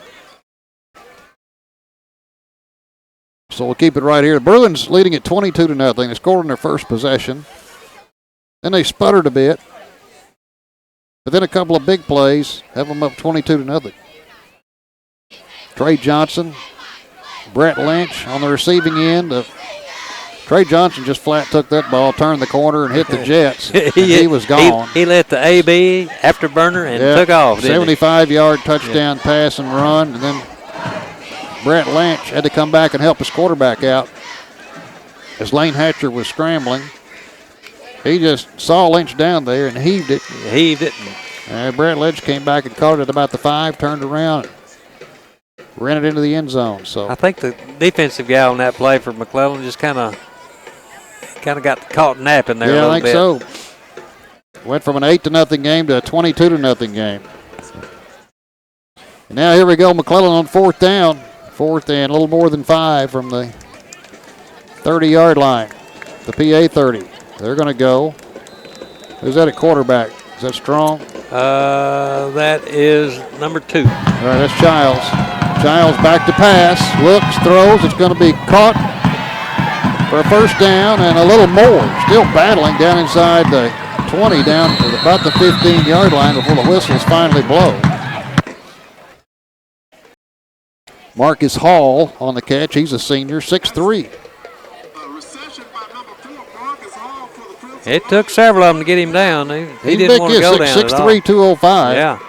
I'm surprised they don't go to him more often with his size, to tell you the truth. They shouldn't. And he didn't look like he wanted to go down. Now, he takes it down to the 15. That's the first down. Clock running, 3:45 to go in the half. But that's a first down for McClellan.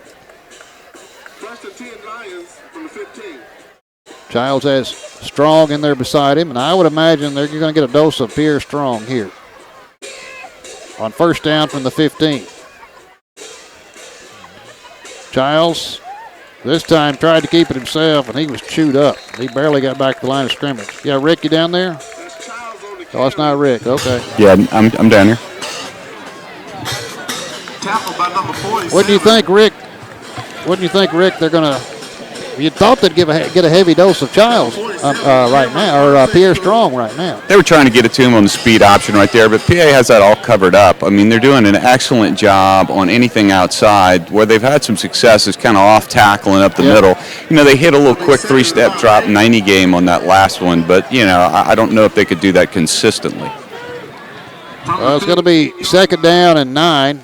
Want to get Brooksy about a yard on that one, didn't he? Yeah, that's about it. That's all they got. And now, I'm telling you what, they're taking a lot of time out there. Somebody's limping. That's Childs limping to the sideline, I believe. Isn't right, it, that's number 2, the quarterback. Now Childs. They're going to send somebody in, but how come the clock's not running?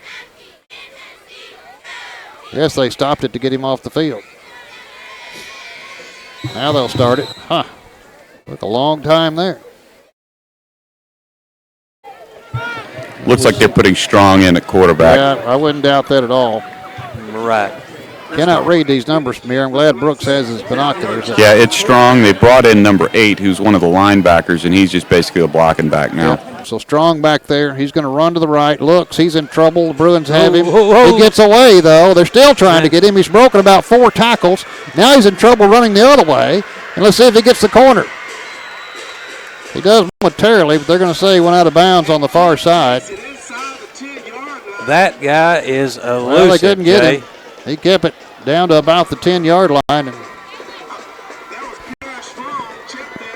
He has got more moves than check his stick at. he went one way, back the other. It looked like everybody on the defense had an arm on him at one time or another, but he takes it down to the 10-yard line.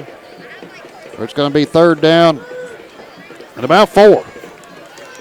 Looked like they had him 2 or 3 times. Yeah, about 3 times they had him. Well, he's probably going to do the same thing. He takes the snap.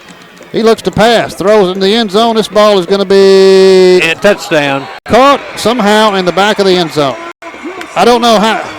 The Bruin guy had I don't know how he did that. It looked like he came over the defender, and the defender jumped. Offensive pass interference right there. That's what that there's was. no doubt about that, Rick. He came up on the defender's back, and the Bruin had it, but lost it. and he took the ball away from him after it came over his back. But that makes it 22-6 nonetheless. Wow.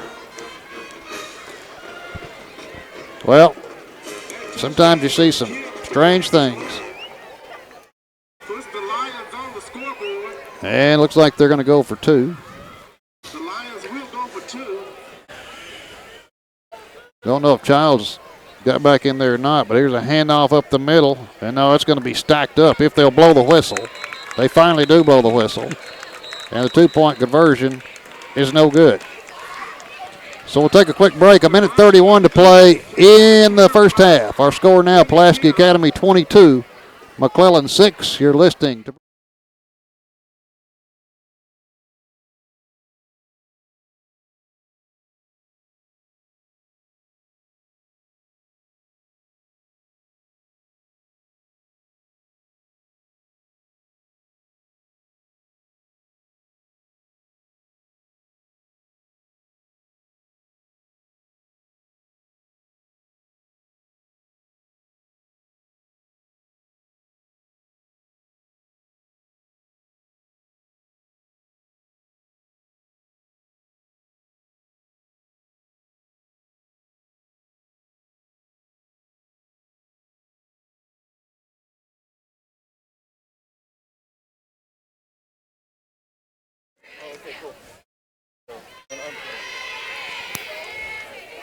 Well, 22-6 with 1.5 minutes to go here in the first half. The Bruins leading it. McClellan will kick it away. Thanks to Steve Marston back in studio, our good buddy, keeping everything going. Here's a kick. It's going to be fielded at the 20, the 25, up to the 30. There was a hole momentarily, and you could hear the crowd moan. I thought he was off to the 40-yard line. Who was it returned that one? Cameron Bland. Cameron Bland had it, and he had a hole there momentarily, but he couldn't quite get through it fast enough, but he gets out to the 40-yard line. Bruins have 1:23 to work with.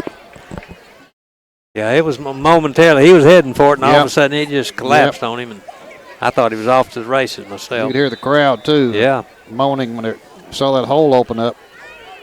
Here's Hatcher with the running back off to his right on first down. Looks to pass, under pressure, gets away. Now heaves it downfield, has a man, but this is going to be intercepted, I believe, at about the 19-yard line.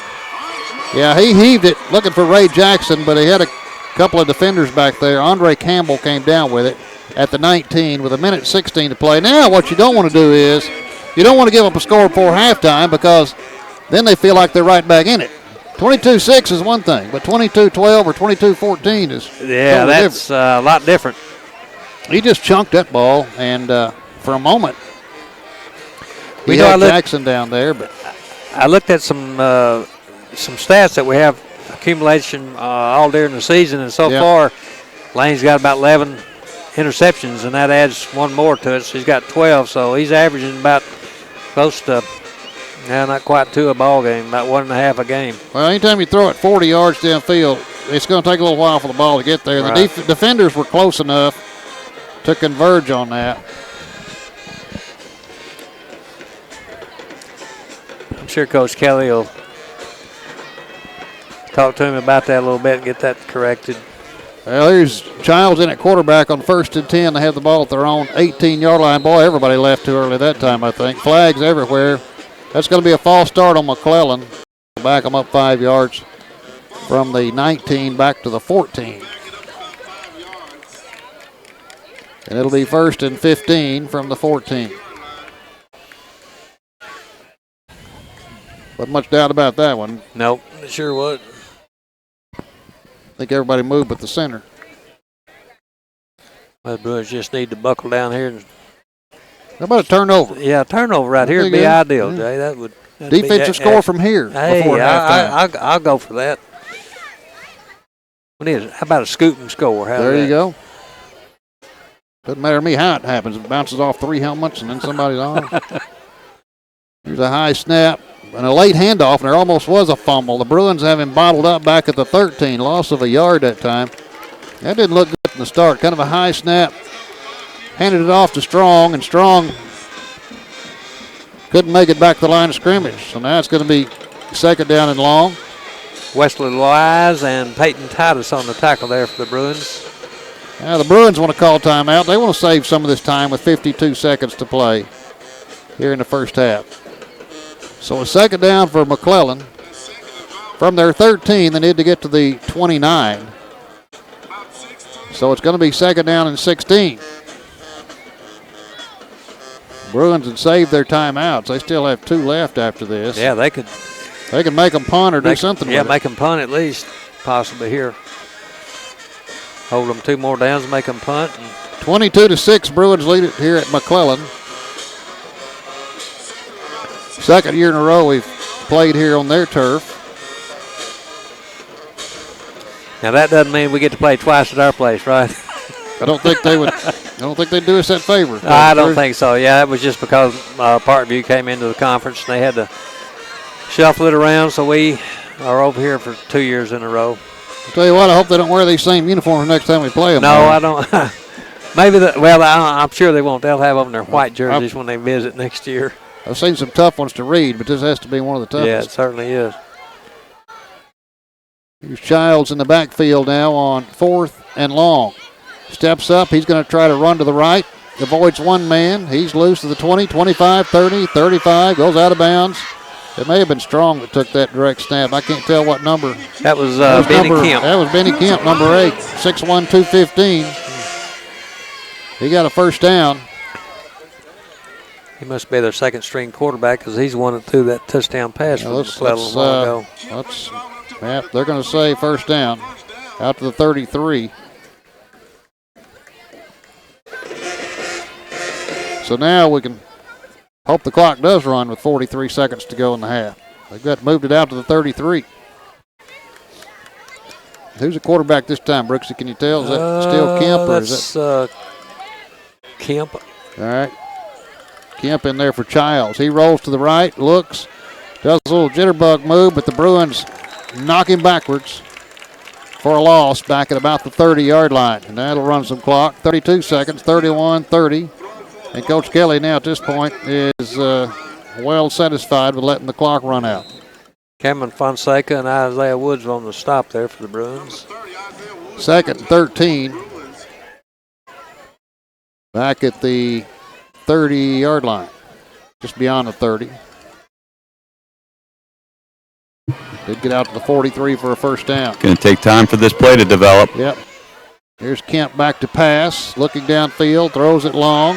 It's up for grabs, and it's going to be knocked down finally. I was going to say, and that's the last play of the half. I was going to say, for the past 2 years, McClellan has been very fortunate in a lot of these tips. We saw it last year here.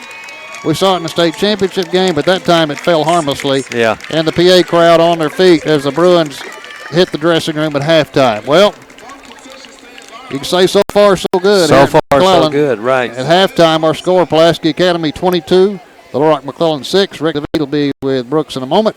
You're listening.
Hello, this is Rick David, and I was about to say Brooks Walton again. Brooks Beasley. Hey, that is my first two names. That is it.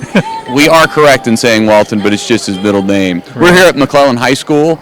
The PA Bruins are leading 22-6 here at halftime. And Brooks, I would say, if you got to say that the PA Bruins in the tight games, or let me say that, rephrase that, the competitive games have been under control more in this game than in, say, Little Rock Christian or Sylvan Hills. I would say so. Yeah, I would say so, yeah. I believe the Bruins, it is a competitive game, but I think we're more in control of it, like you said. No doubt. The defense is definitely the reason why the Bruins are in control.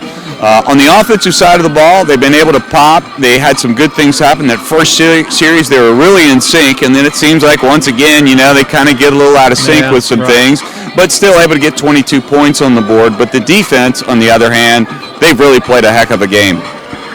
They have, Rick, but one thing let me mention here. One bad play and Pierre Strong is off to the races. So no doubt. Pierre Strong is a talent, and he's a quick running back. But we saw that last year. You look at the Crockett kid that's playing at Missouri right now. Right. He was a better running back than what Strong is.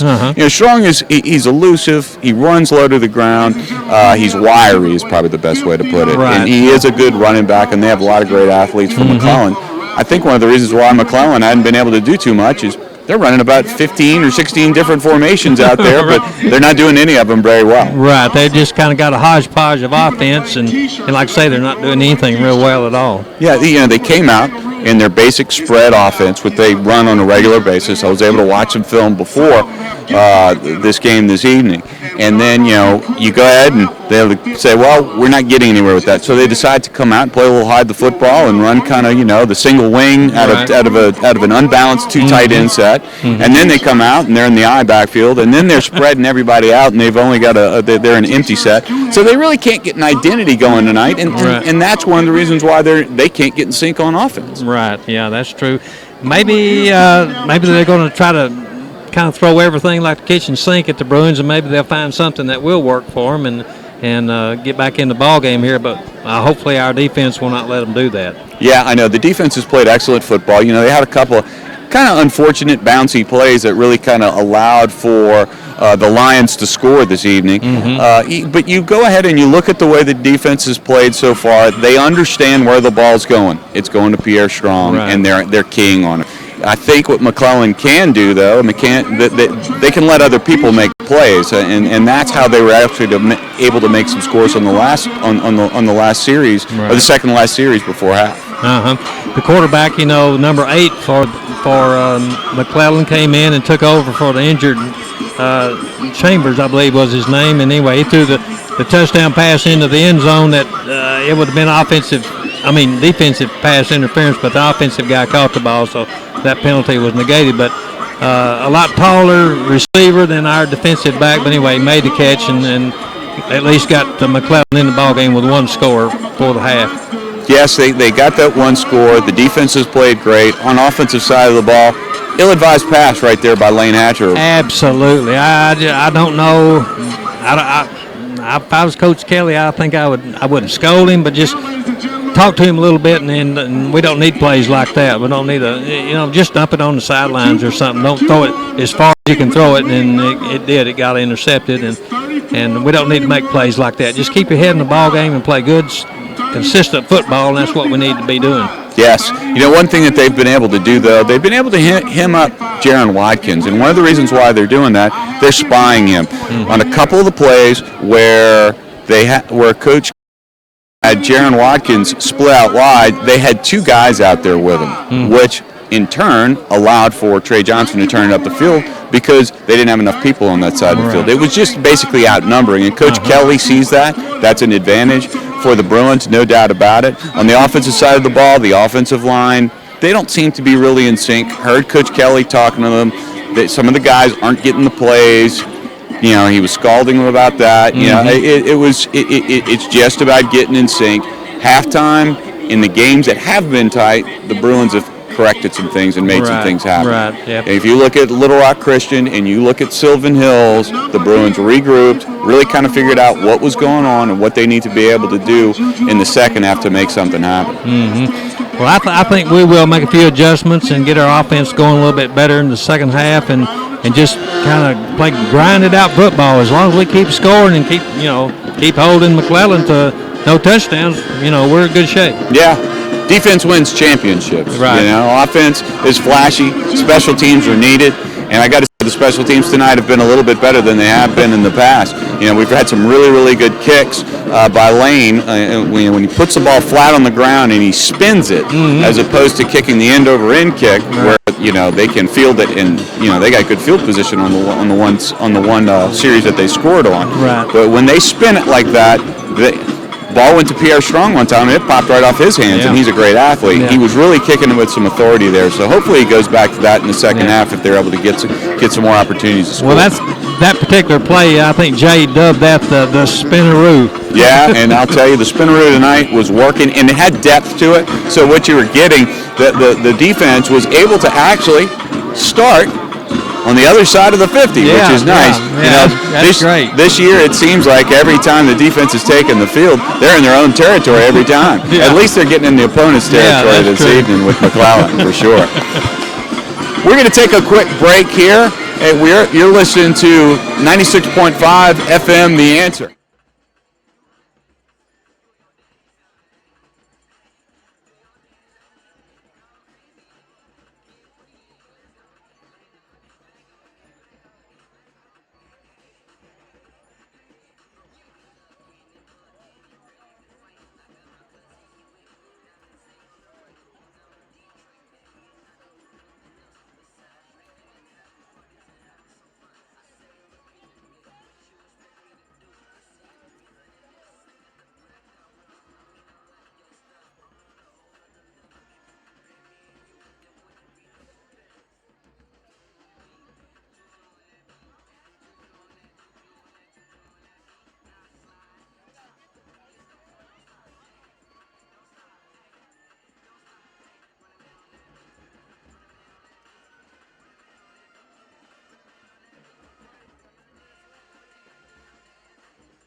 Hello, this is Rick David and Brooks Beasley. We're back here. We've got about 6 minutes left until the game starts in the second half. The PA Bruins are leading 22-6 over the McClellan Lions.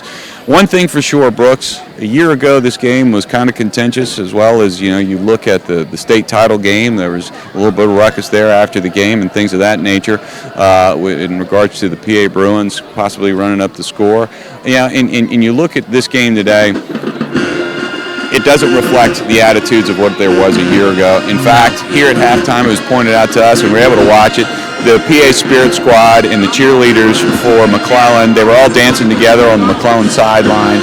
A lot more camaraderie this evening than what we had a year ago. Right. And it's even on the field. Nobody's jawing at each other. Everybody's playing good football. That's good, which is really, really good to see. Because, Little Rock football has a deep history, and when you have two really good teams like McClellan and PA squaring off against one another, it's good to see this. That takes us into district talk. If you really look at how things set up, if PA is able to hold on this evening and get the victory, you're going to have PA with the number 1 seed, out of the district. Then you're going to have Sylvan Hills. Right. Granted, they take care of business next week. I'm not sure who they play. McClellan is playing Parkview next week. All right. PA's playing Mills. So you Right. figure, both those teams can Right. take Yep. advantage of things. You look at the strength of those teams, probably Little Rock Christian will sneak in as well into the I playoffs. would predict that. So you get that.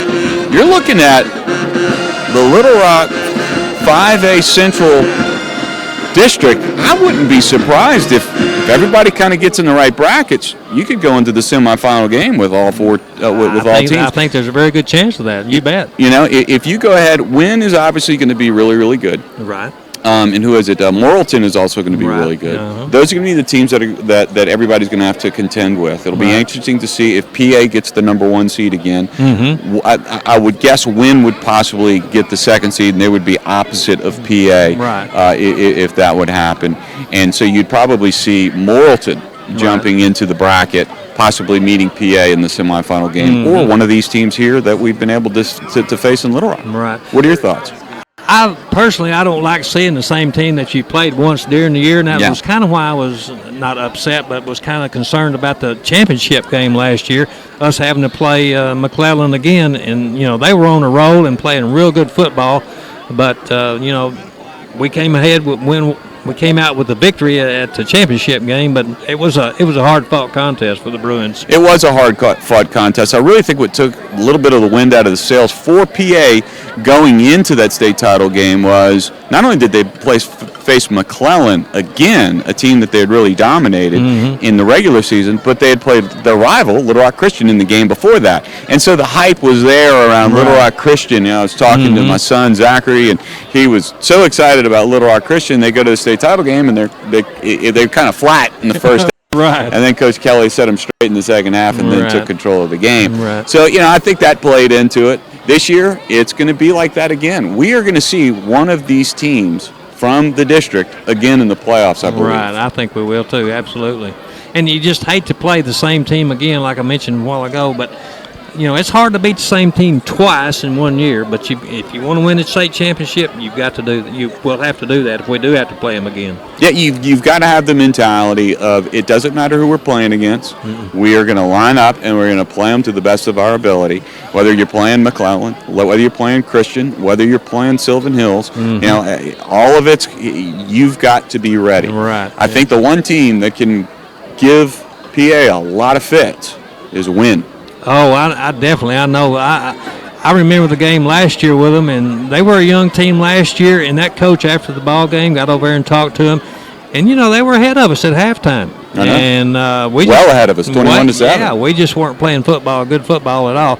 But that showed the character of the team that we had last year to come back and defeat Wynn. Of course, it was early in the year, but still, just to come back from that large of a deficit and defeat them was a real accomplishment, and it carried us on through the year.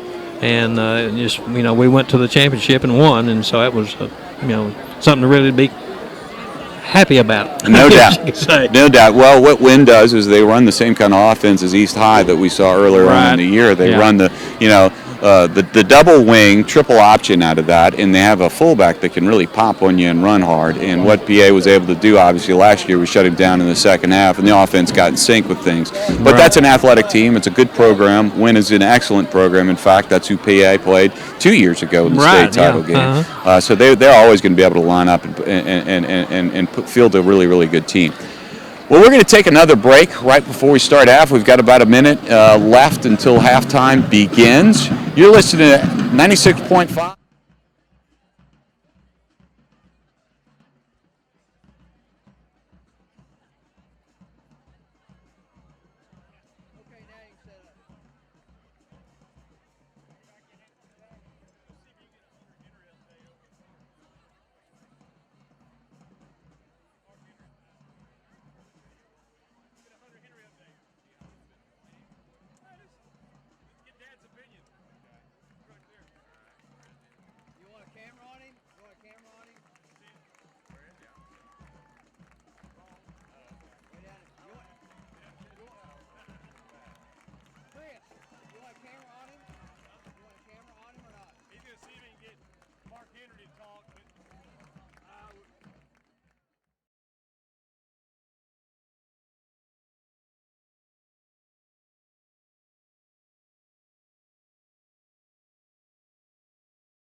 As we get ready to start the second half, and I think Rick David has a special guest with us.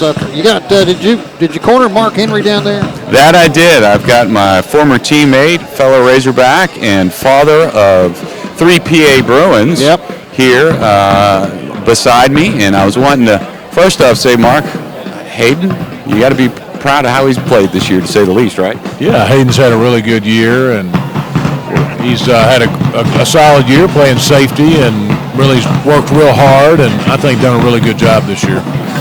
No doubt. When you look at Hayden out there, he definitely delivers a blow, throws his body around better, to say the least. So you have another young man out there. He's catching some balls, and he looks a little bit like the guy that's also playing on Sundays out in San Diego. So give us an update on Hunter. How's he doing out there from not only a playing perspective, but really even a personal perspective, considering it's a change in scenery? Well, I think Hunter's doing really good. He's adjusted to life in San Diego and into the NFL, and has worked really, really hard to get there. And I think he's learning the game. It's been a great thing that he's got a mentor like Antonio Gates that he can learn from, and Phillip Rivers as well, and he's been learning from them and growing from them. And I think for a rookie, he's had a really strong start for the first 8 games. No doubt. He's become kind of a fan favorite even on fantasy football, which is always good to see. When you go ahead and you look at him out a year early and you see the success he's having right now as a rookie, what do you see in the future? Well, I think if he keeps working hard and stays humble and puts forth the effort he needs to put forth, I think he could have a long career in the NFL. No doubt. When you go ahead and you see, what they do in the NFL from a schematic perspective, and then you look at the University of Arkansas, how much did the University of Arkansas prepare Hunter for what he is being able to accomplish in San Diego right now? Well, I think it's been huge. Arkansas runs a pro-style offense, so I think Hunter was able to work on his blocking skills, which is huge in the NFL, so that he could really be a balanced tight end. I think it's very unusual in this day and age to have a tight end that can both run routes and block. and I think Hunter's unique in his gift set with that. So I think Arkansas has been a huge asset for him moving into the NFL. Hey, Rick. Wonderful to hear. Wonderful to hear. Yes, Jay, you got a question? Yeah, I asked Mark if Hunter's come home and showed his brothers how to throw the ball back over his head to keep a play alive. Yeah, Jay Jones wants to know whether the ball, that he threw backwards in the Ole Miss game, did he teach it to Hayden and to Hudson? Well, it started with me. I taught Hunter that. Yes. Yeah, you tell him I know better than that. So. Well, you got to remember, I got to watch Mark run a lot when he was back in his playing days. I think Jenny, to my right here, is where he got a little bit of running skills from. There's no doubt about that. To say the least. Thank you, Rick. All right. Mark, appreciate it. Not a problem. All right, we're starting the second half, and here comes an onside kick from the Bruins. It's going to be grabbed by the Lions just across midfield, about the 48-yard line. We'll see where they mark it. Bruins took the opening kickoff and made it 8-0. Now we're starting the third quarter. Bruins leading at 22-6. So McClellan will have it at their own 48, moving from our right to our left. We're doing the game from the visiting side bleachers tonight. Pleasant night for football. If I can keep my nose from running in the second half, we're in good shape. Brooksy. Okay, good. Jalen Cunningham recovered that onside kick for the McClellan Lions. Who's at quarterback for him, Brooks? You got the binoculars out there. You have to wait till they turn sideways. Yeah, I got to wait till they turn sideways. Childs had started. Maybe Childs in there. Handoff on the right Pierre side. Strong. Strong took the snap. Handed off on the right side. Nothing doing as the Bruins stacked that one up. Right about the line of scrimmage. And that was number 8, Benny Kemp, on the carry there. Let me know if we see Childs out there because he left limping in the first half. Okay. He was their starting quarterback, number 2. There was no gain on that one. It's going to be 2nd down and 10 for McClellan. Ball still at their own 48-yard line. Pierre Strong, still the quarterback. Strong is, of course, their running back, but they're using him in a wildcat. He's running to the right this time, turns the corner, but doesn't get much. He gets out to about midfield, gains a couple, and it's going to be 3rd down and long for the Lions. Jay, I'll tell you who he reminds me of in that quarterback position there, doing the direct snap to him is Darren McFadden. I'm going to say he did turn the corner, Brooks. He got about 5 out of that. Out to about the 46 of PAs on the far sideline. So it'll be 3rd down and 5. Big play here for this Bruin defense to start things off here in the third quarter. Strong in the shotgun. He's standing at about midfield. Takes the snap, little shovel pass, but the Bruins were ready and they hit him immediately. Lose a yard or 2 on the play. Get too cute. That's what happened, right, Jay? Right. That's exactly right. A little shovel pass. I really thought that Strong was going to keep that one, but he gave it up. Will Osmond and Peyton Titus on the tackle there. Paid the price, and now you're looking at 4th down and about 6. They need to get down to about the 40-yard line of the Bruins for a first down. The ball's at the 46.5, close to the 47. So 4th down and long, and McClellan, now they got a guy in there to punt now. He's standing back at about his own 40, so they're going to punt this away. Snap is good. He gets the kick away, end over end. It's going to hit and go straight up in the air.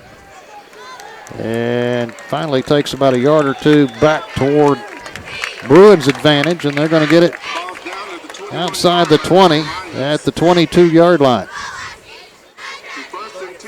So first down for the Bruins. Marcus Hall downed it finally. They'll say the 21. Still don't get how they spot these things. They can bring it out from the sidelines and lose a yard. So the Bruins have it. The offense goes to work just outside its own 20. Hatcher with Watkins to his right. Watkins gets it. He's going to be spun down after he gets back to the line of scrimmage, gets some positive yardage. He gets 2 or 3 on the carry. They're looking for him every time he gets the ball. I'm sure they have somebody spotting him. Yeah, they're every time. spotting him. There he goes up the middle this time. They're going to yank him down as he tries to edge back to the right. Out about the 28-yard line. Carry number 28 for the Bruins. He's going to be a couple of 3 yards shy of a first down. Number 71, Roshan Young for the Lions. Malaise Sorrell, number 3 on the tackle of Watkins. Well, the Bruins have 3rd and short from their own 28. Here's a fake to Watkins. Now a pass, and it's going to be too high and intercepted. Tried to throw it out to the right, back to the 30, the 25, the 20. Knocked out of bounds on the far side. It's an interception. It was too high. Corey Northern came down with it. That's a big turnover. Yeah, it certainly is. That makes 2 tonight for Lane. Thought they might stick with Watkins again. It was 3rd and about 3, 2 or 3. And they tried to fling it back and it was intercepted. It's up to about the 22, 23-yard line. We didn't need that, that's for sure. Well, defense right back out there again. They'll have to go to work again. It's time for a McClellan turnover. How about that? Yeah. You know, a score here by McClellan and get them right back in the ball game. Makes them start feeling good about themselves. And gets them right back in it. 22-6, the Bruins leading it with 8:37 to go in the third. They've got their jumbo running back in there, too. Number 8's the quarterback for him. He's going to hand it off up the middle to Strong. Inside the 20-yard line, not much. He's going to get about 3 or 4 on the play. There's a Bruin on the turf. Now they're going to help him up. He's all right. So Pierre Strong gets about 3, we'll say. It'll be 2nd down and 7.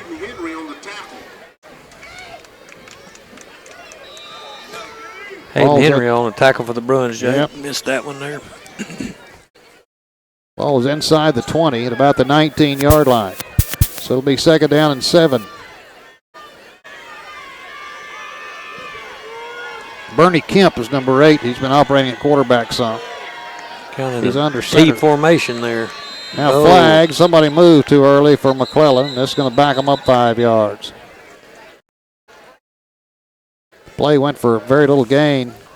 Running play up the middle, but the officials had the flags out before that. Yeah. Rashawn Young. They say he's listed at 6'1", 245, but I believe he's more than that. He's the fullback, and it was just a straight handoff to him up the middle that time. Well, he's definitely a fullback. Yeah, he is full, and he's back. Yep.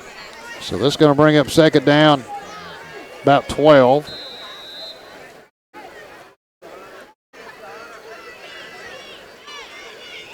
The defense will go at it again.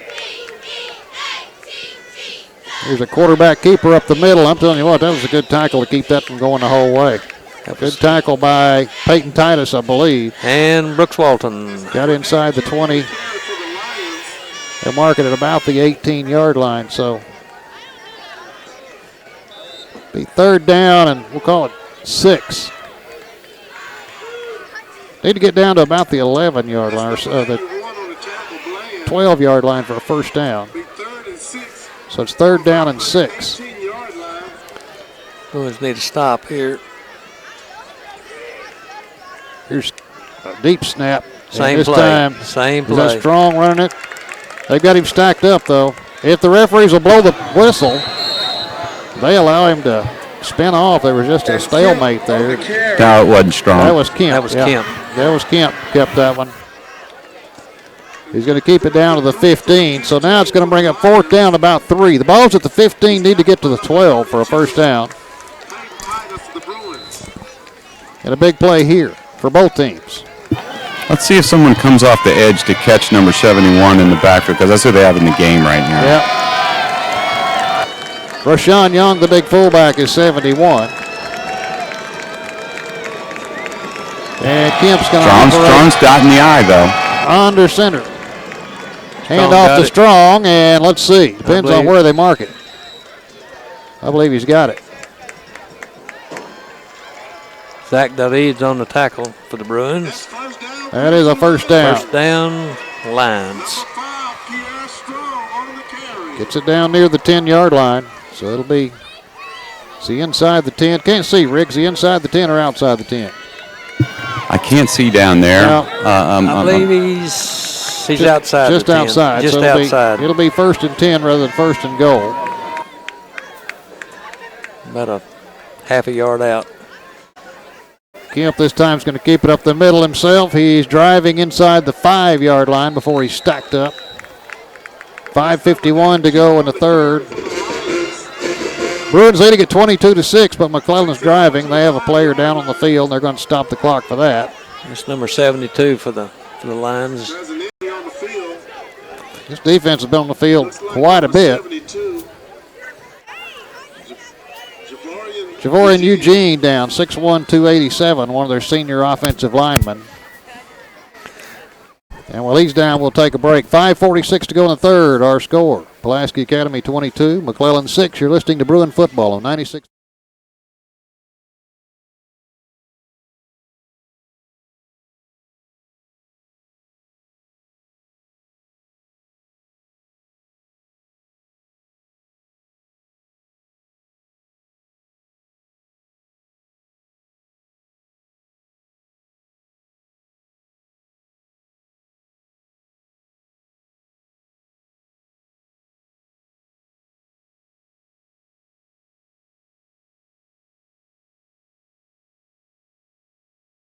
They're helping Eugene up off the field. One of their big offensive linemen. He's not limping too badly. They help him out, one on each side, get him to the sidelines. It's 2nd down and about 4 to go for McClellan. They need to get down to the 1-yard line for a 1st down. Looked like he hurt his left knee there just a little bit, Jay. They have him off the field, and we're ready to go. Bruins defense trying to bend but not break here. Leading at 22-6. Benny Kemp, the quarterback. High snap, he brings it down. The Bruins have the running back, but he's still driving forward inside the 5, down about the 2, the 1. Now they say touchdown. I'm telling you what, that's a touchdown as the pile moved forward. They kept waiting for the whistle. Well, the pile just kept moving and moving, didn't Pierre it? Strong, and they just essentially shoved him in after a stalemate at about the 3.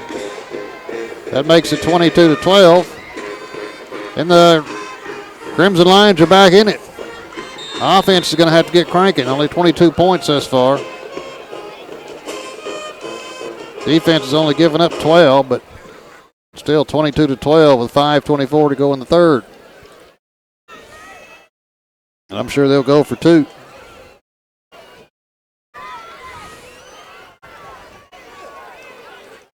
Kemp under center.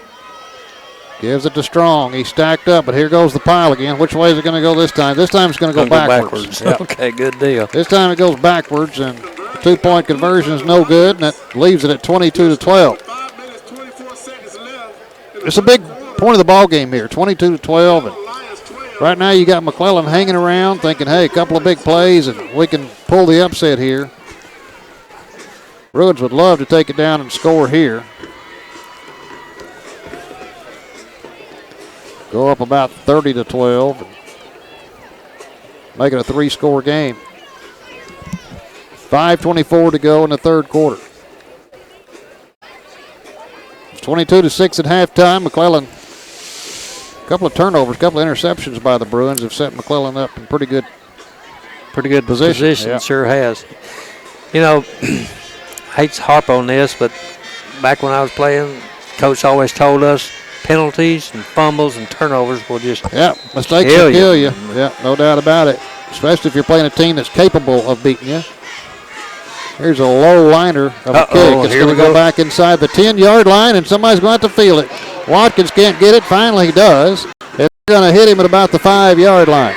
And that's just that's bad luck. That kick squibbed through, and then all of a sudden stopped, and Watkins had to go back and get it. He dribbled it off the ground a couple of times, and by that time McClellan was on him, and the Bruins are backed up. Right now, things are not going their way. Without a doubt, they're not. They're going to call it the 7-yard line, so it'll be 1st down and 10 Bruins at their own 7. Hatcher gets the instructions from Coach Kevin Kelly, comes out on the field. We'll see what the offense can do here. McClellan's starting to feel pretty good. 5:13 to go in the third. Hatcher rolls to his right. Now he's going to step up and run. He's got some room at the 15. He's going to slide out to about the 18-yard line. There you go. That'll peel back that rush a little bit. The quarterback just takes off running. He gets a big first down for the Bruins. They're going to say the 19-yard line. 1st and 10. That was just a design play, you can tell. Lane was sliding in there like he was going into second base. 3 receivers to the right this time. Hatcher rolls to the right on 1st down. Looks, throws. It's going to be off the hands of Lynch and complete. A little bit high. Lynch had to reach up for it. Near the PA sideline. That just went off his hands. But you know, usually they hit. PA receivers are pretty adept at catching the ball. Things That have kind of was, yeah, you're just right. didn't do it. Things have not been in sync thus far offensively. It's 2nd down and 10. Hatcher, shovel pass. Comes straight to Trey Adams. And Trey Adams rumbles out for some good yardage across the 35, or the 25, out to about the 27-yard line. Desmond Tidwell was one of the tacklers there. It'll be 3rd down and a long 2. Hatcher looks to pass on 3rd down, flings it out. It's going to intercept it at the 10, at the 5, touchdown. Defensive lineman Number reached 52. out. Jalen Houston and just picked it out of the air and runs it in, and now we've got a ball game. Now we've got a ball game. 4:21 to go in the third, and it's now 22-18. I'll tell you what, so far this is one of those games that everything that could go right has gone right for McClellan, and the things that could go wrong. It looks like the second half of last year's game when Pulaski Academy was leading 35-0 at halftime, and all of a sudden everything started going haywire. It's certainly gone haywire this start of the second quarter, or second half for us. 22-18, Yeah. and they'll go for 2. Just when you think the Bruins have something going, then bingo, there's another turnover. And Benny Kemp at quarterback. Big fullback's Rashawn Young. This time he's going to keep it himself over the middle, and he's going to be stopped short again. So that's the 3rd time the Lions have gone for 2, and they've been unsuccessful. That was big because that makes it a full touchdown that they've got to be able to get. That's a big one there, Rick. You're right. 22-18. We'll keep it here for a moment. 4:21 to go, and now the crowd on the far side they're starting to feel some things over there. The PA fans are trying to get on their feet to motivate their team. Bruins offense will get it back. That's the good news. The bad news is they haven't been able to do much with it here lately. Certainly haven't. It's just been giving it back to McClellan. Giving back to him, that's right. So the ball's teed up at the 40. Kicking from our right to our left. 4:21 to go in the third. Bruins hanging on to a 22-18 lead right now. Here's the kick, and it's going to be a deep kick, and this one should, and I'm not going to count my chickens, but this one does go into the end zone. We'll get the ball on the 20. So the Bruins will have it at their own 20. Well, offense is right back out there again. At least we're starting a little bit better than we did last time. Started at the 7 last time. Rick was right earlier. This bunch is too athletic to be just playing loose with the football out there. They got guys that can grab it and run with it. Hatcher. Shotgun formation. 4 receivers to the left, 1 to the right on 1st down. Now let's see. McClellan's going to call their first timeout of the half. They called all 3, or they called a couple of theirs early in the first half too, but that's the first one of the third half. We'll take a break with them. 4:15 to go in the third quarter. Bruins leading it 22-18. You're listening to Bruin Football.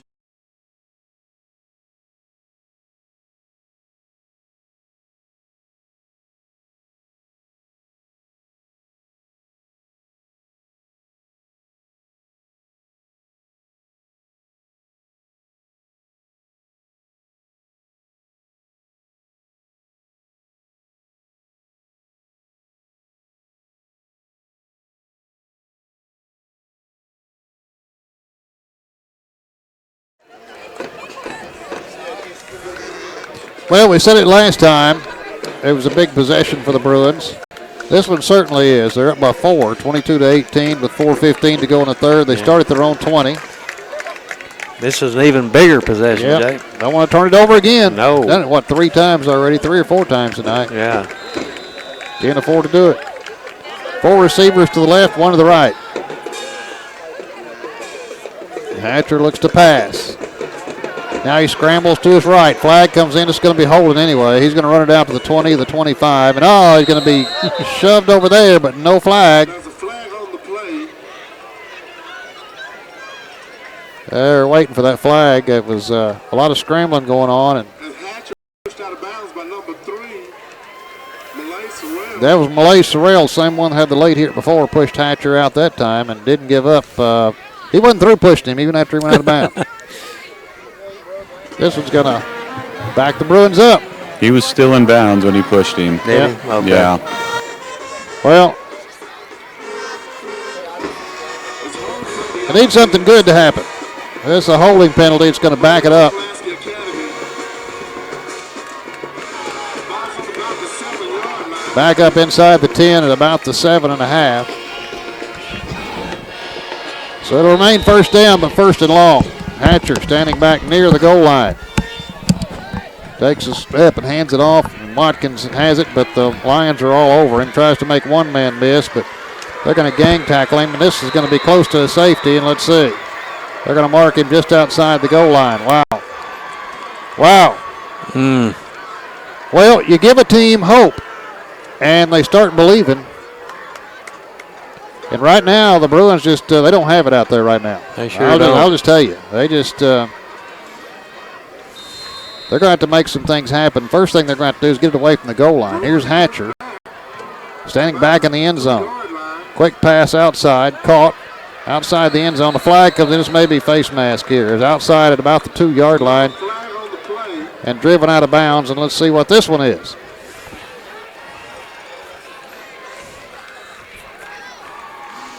I don't really know, to tell you the truth. Didn't understand that signal. I didn't understand that one either. Choking. Choking, okay. Choking. I thought that was a wrestling call. Yeah. Well, that's against PA. They're going to call holding against PA. And McClellan, McClellan's going to decline it. Wow. It's third down. So that'll make it third down and forever. 30. Ball is at the 2-yard or maybe the 3-yard line. But it's third and long. Hatcher alone in the shotgun in the end zone. Looks to pass. Now still looking. Now he's in trouble. Now he scrambles. Now he throws. Has a man open at the 15, at the 20, out to the 25-yard line, close to a first down. It looked like he found Trey Johnson.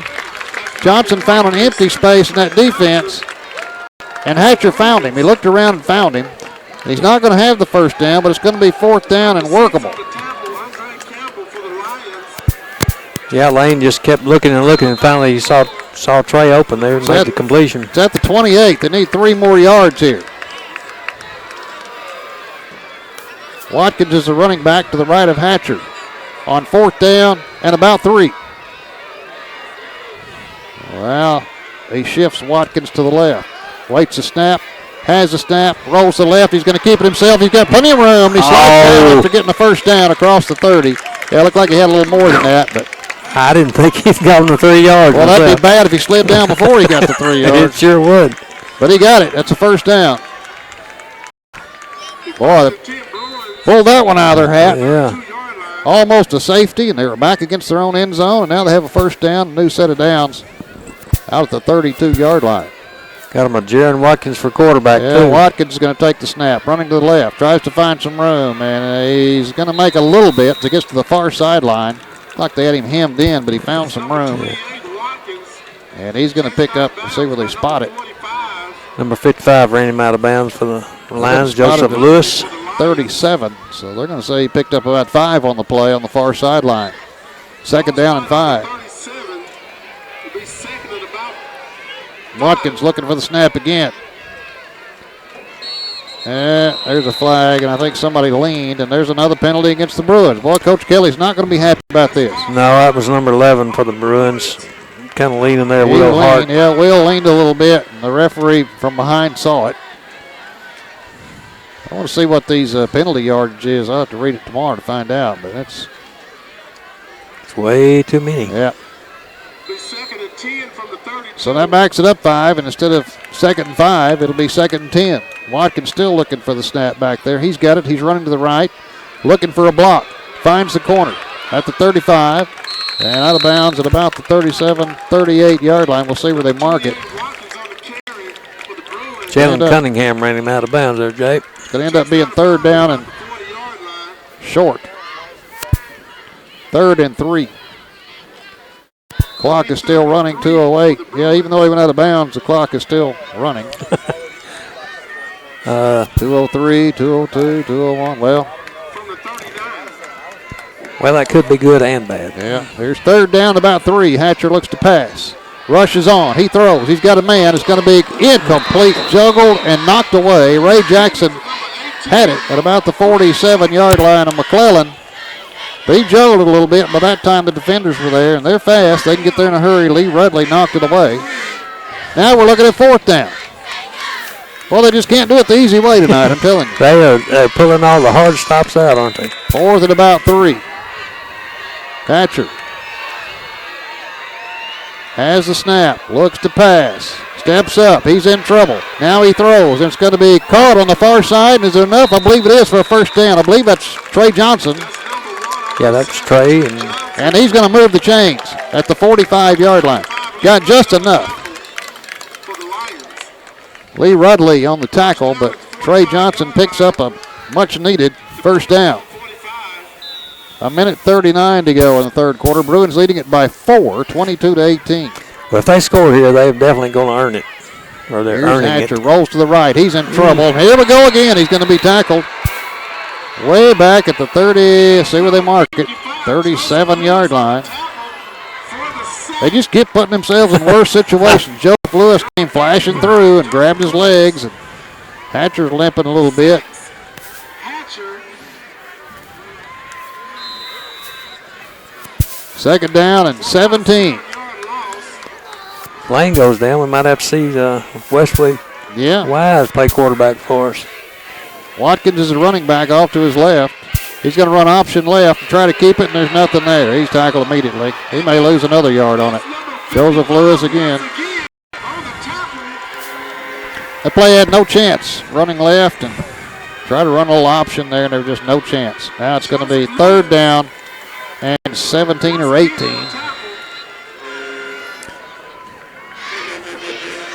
Got to give this defense credit, but I'll tell you, the Bruins just not in sync. No, They're having a hard time putting a couple of good plays together. I know. 18. Hatcher by himself on 3rd and long. Throws over the middle. Henry goes down to get it. Did he catch it? Yes, he did. That's Hudson Henry at midfield, and that'll set up 4th down and manageable. 4th and about 5. So at least that gets a chunk of it back. Hudson Henry had to go to the turf to corral it, but he kept it in his arms. Another big play, and that's the end of the 3rd quarter. That's the way the 3rd quarter is going to end. We've got a ball game We certainly do. at McClellan. Our score after 3, Pulaski Academy 22, McClellan 18. You're listening to Bruin Football on 90.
Here's a big fourth down play for the Bruins from midfield. Hatcher rolling to his left. He's in trouble. He throws. It's going to be caught somehow at the 40-yard line.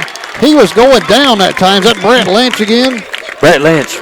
Hatcher was even going down. He found Brett Lynch for a first down at the 40. Wow. Well, they keep pulling the rabbit out of the hat. Yeah, so far. So a first down at the 40 to keep the drive alive. Just underway here in the fourth quarter. Bruins lead 22-18. Led it 22-6 at half.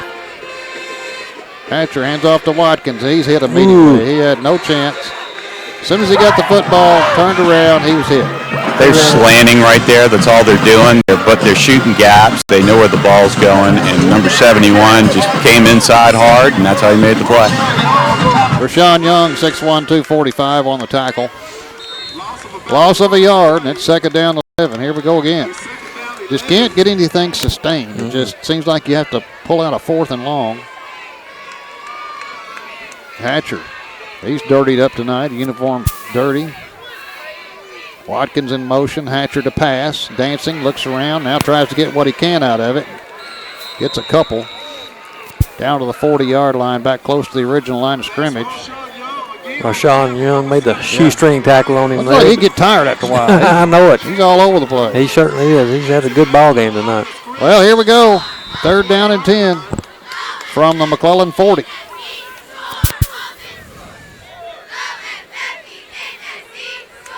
Hasn't been pretty. The Bruins have pulled out some big plays when they needed to, when they had to, but the rest of it you kind of throw away. Hatcher looks to pass, rushes on. He's in trouble, and he's going to go down. He's looking for somebody. He was wrapped up, but he's looking for somebody to throw to, and that's all the way back to the 49-yard line. Joseph Lewis, number 55. Well, here we go. Fourth down and about 20.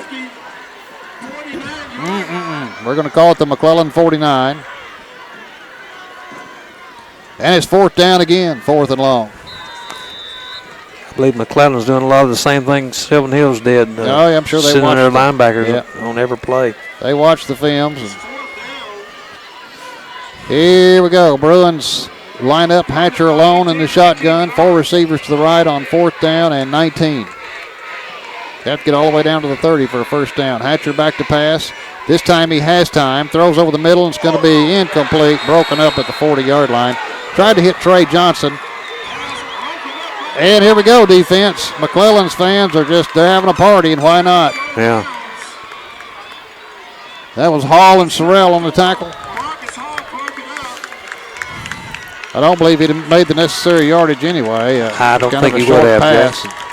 McClellan has it at their own 49. 9:44 to go, and the PA fans, they come alive on the near sideline. Want their defense to get into it here, and they need to. I imagine we're fixing to see a good steady dose of Pierre Strong here. I wouldn't doubt it. Benny Kemp, the quarterback, has a receiver wide left, and I mean wide, way out there. Pierre Strong, the running back.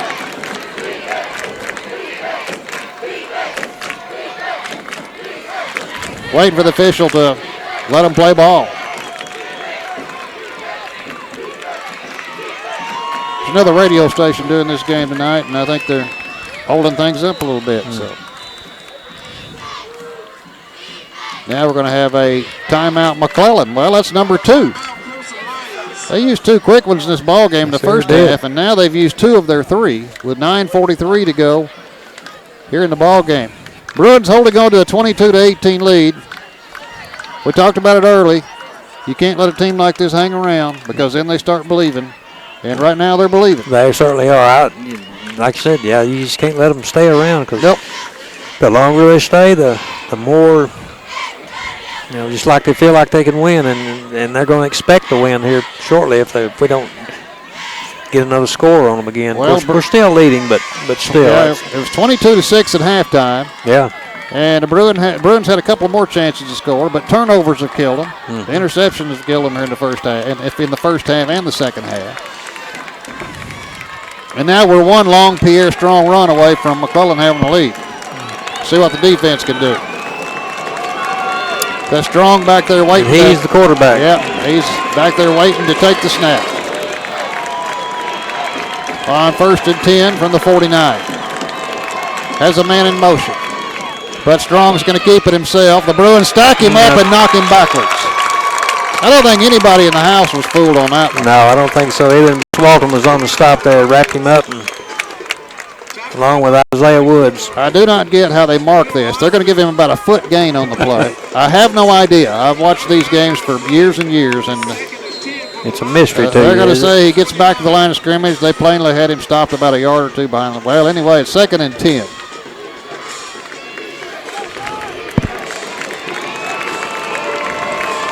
Same formation. Maybe the same play. Probably so. 3 receivers to the right, 2 to the left. Strong calls out the signals. Has a man in motion. He's going to keep it again, and the Bruins hit him again. And that time he didn't make it back to the line of scrimmage, but let's see where they mark it. They're going to mark it right back to the line of scrimmage. Might have given him a couple inches on it. Okay. Close it up midfield. Wesley Wise was in there on the stop. First Bruin there on the tackle. But now we're looking at 3rd and 10 now, Brooksy. Yeah. That was the exact same play, Jay. Yep. Well, they may try a little dipsy-doozle here, so you might want to be ready.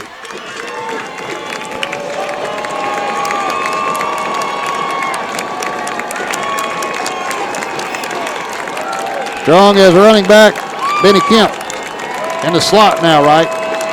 But here we go on 3rd and 10. Kemp now comes in there, and what do we got? Another timeout?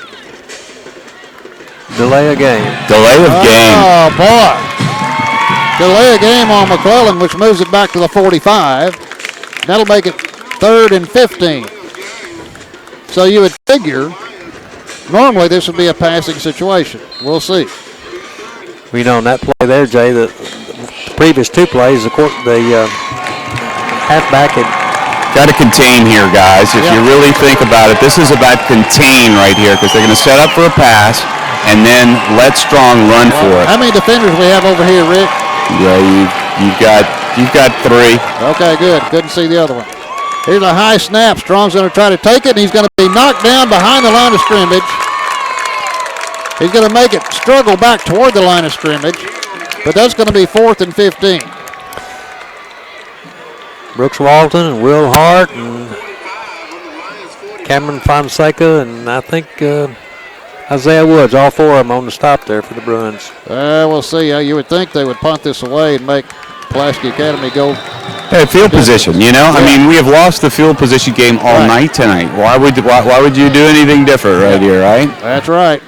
And this time the Bruins are going to send somebody back deep, which they rarely do. I think it's Cameron Bland. Yeah, it's Cameron He's Bland. going to back up inside the 30-yard line. Snap is low. The kick is away. Bland goes back. He's going to let it go, and he's going to bounce over his head. Well, he didn't touch that, but look at this. It went into the end zone. That's a touchback. They're going to say down at the 1-yard line, and they carried the ball into the end zone. Unbelievable. Unbelievable. So they're going to call it dead at the 1-yard line when they slid with the football into the end zone. Oh boy! Well, I don't think he slid into the end zone. They downed it. I have to just touch it. At any rate, it's at the 1, and the Bruins are going to have to go 99 yards. You know, from that I can kind of see why Coach Kelly doesn't have anybody back to punt. Of course, they don't work on that. Well, I'm just glad he didn't touch the ball. Yeah, me too. At least he had enough forethought not to do that. Here's Hatcher standing 5 yards deep in the end zone on 1st down. And a flag, and let's see. False start against the Bruins. Wow. Well, they can't move it very far. About a half a yard. Wow. Penalties and turnovers will get you beat. That's true. That actually didn't move the ball. No. Half the distance was an inch and a quarter.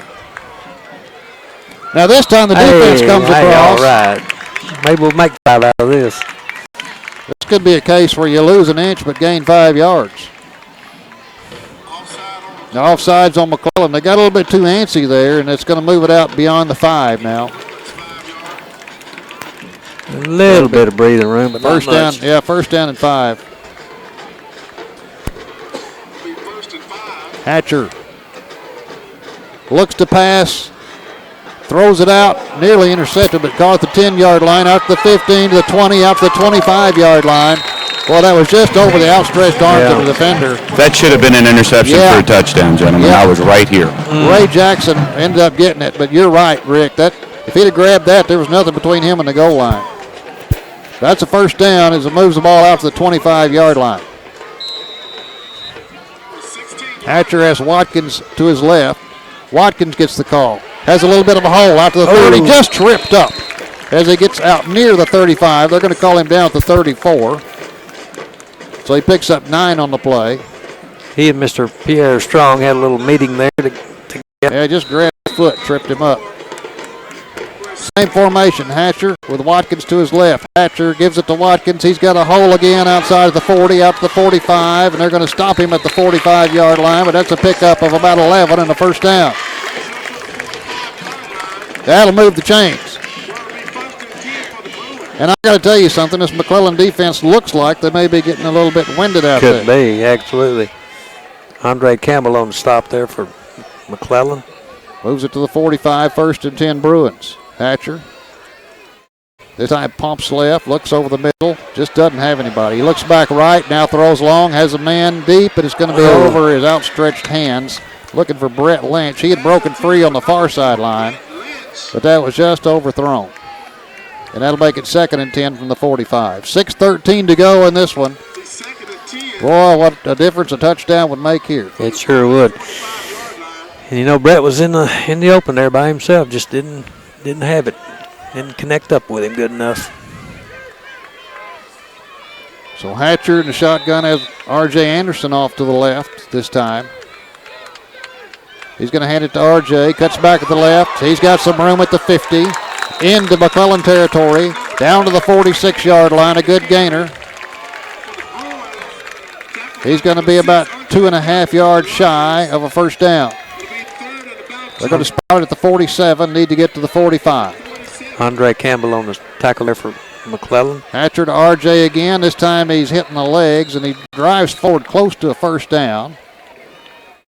They got him in the legs that time, but he fell forward. It may be just a bit shy. Let's see. 55 on the tackle, Joe Lewis. All right, here we go. Fourth down and less than a yard. Oh, boy.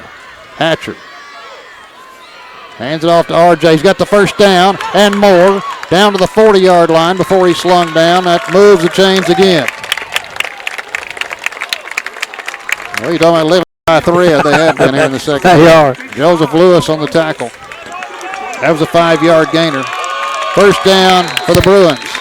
5:20 to go.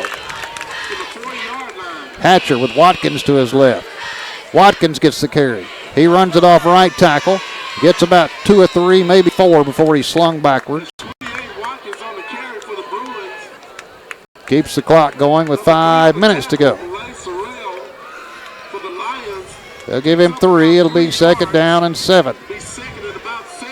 He's going to hit him with a pass in there, and I'm telling you, it's run, run, run. Here's Hatcher, rolls to his left, looks to pass. Now throws. It's going to be knocked away on the near sideline to about the 25-yard line. He's looking for Ray Jackson. Lee Rudder there on the coverage. So that makes it third down and 7.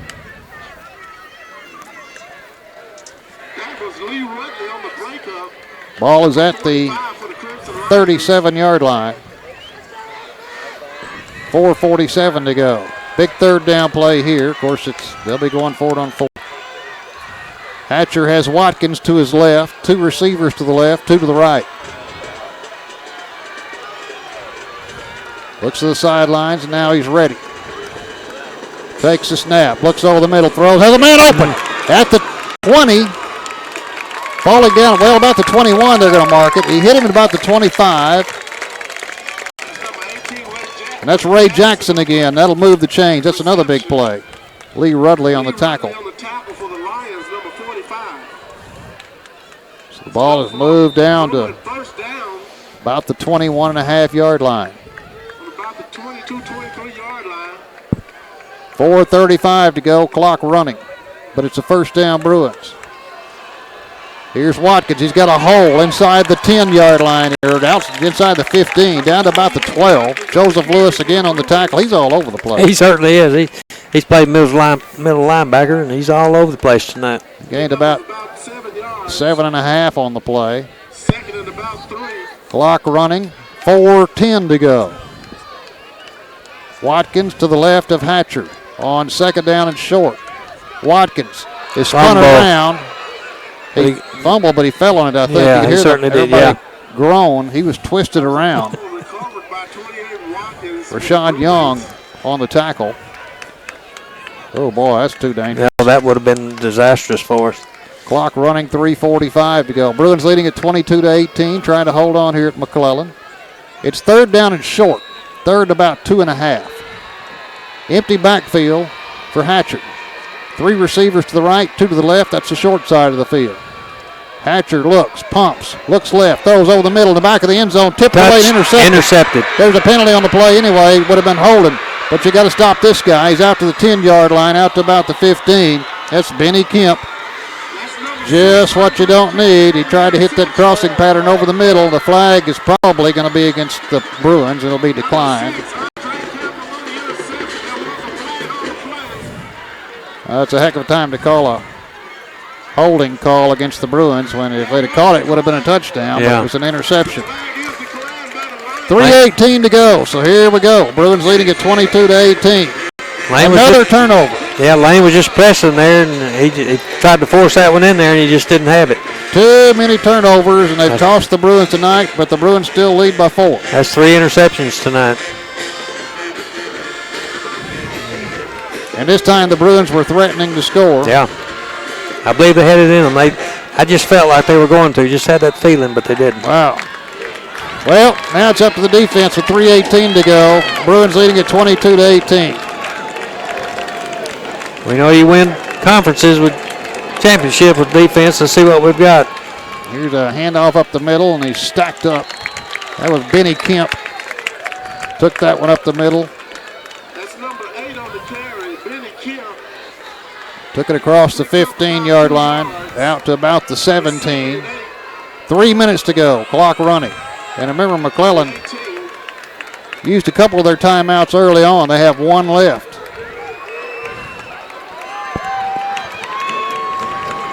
See if this defense can turn this thing around again and protect this 4-point lead. I believe Pierre was scheming in the huddle there. High snap. Strong brings it down. He runs outside. He gets away from one man, gets away from another, hits the sidelines, and he's gone. He got tripped up at about the 45. He was 1 step away from being gone. Hayden Henry reached out and grabbed a cleat, and the official is down too, I think. He's back up. Wow. He was 1 shoestring away from being gone. You know, I believe number 7, Hayden Wesley Wise, had a hand on him in the backfield there, but he got away from him. Well, it moves it out to the 45. That was scary. Bad scary.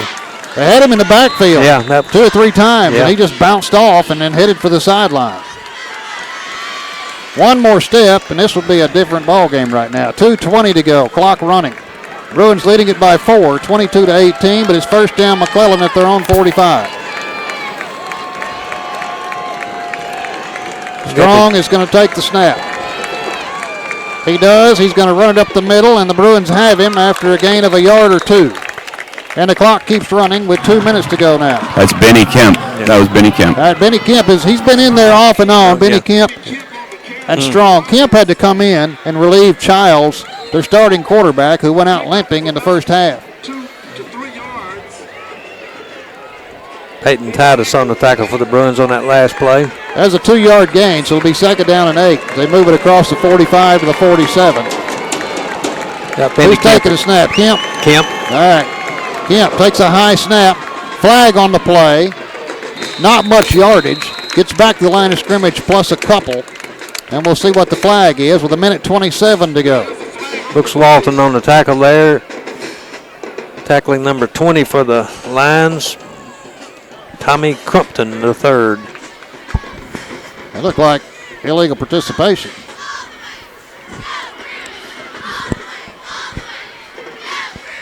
We'll see. It's going to go against McClellan. Coach Kelly says back them up. They have 12 men on the field.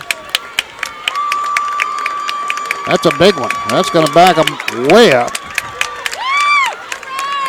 Inside the 35-yard line to the 34. So apparently too many men on the field for the Lions. Backs them up to the 34 with 1:27 to go. I didn't realize that was such a big penalty. And backs them way up. Time for the defense to dig in. We don't need any late-minute heroics here. No, we sure don't. Kemp takes the snap, rolls to his right, looks to pass, dumps it off, high pass. It's caught, but the Bruins are all over him. And a fumble, and a fumble, and a fumble, and the Bruins have the football. A fumble, and the Bruins have the football. It's all about defense with this team this year, man. It is all about defense. You know, Crumpton was trying to fight for some extra yardage, and he got stripped. I believe Brooks Walton was the one that stripped the ball out from him. The Bruins come up with a huge stop, and the defense has turned this thing around. The Bruins have it now at the 34-yard line, but that's not the big deal. The big deal is McClellan's left with one timeout, and there's only 1:13 left. You know, now, like this defense could have just clinched. Now, you got to win next week against Mills. But this defense could have just clinched a top seed in the playoffs. Yeah. And a conference championship. Hatcher hands it off. R.J. Anderson. Going through the line there. He's holding on to that ball. He got both arms around it. He gets down to the 30. Clock running with 1 minute to play now. McClellan can only stop it once. They have a player on the field, and now they're going to have to stop they're going to stop the clock to go see about him. Can't tell who it is. He's laying flat on his back. They'll come out, check him out. That does stop the clock with 57 seconds left.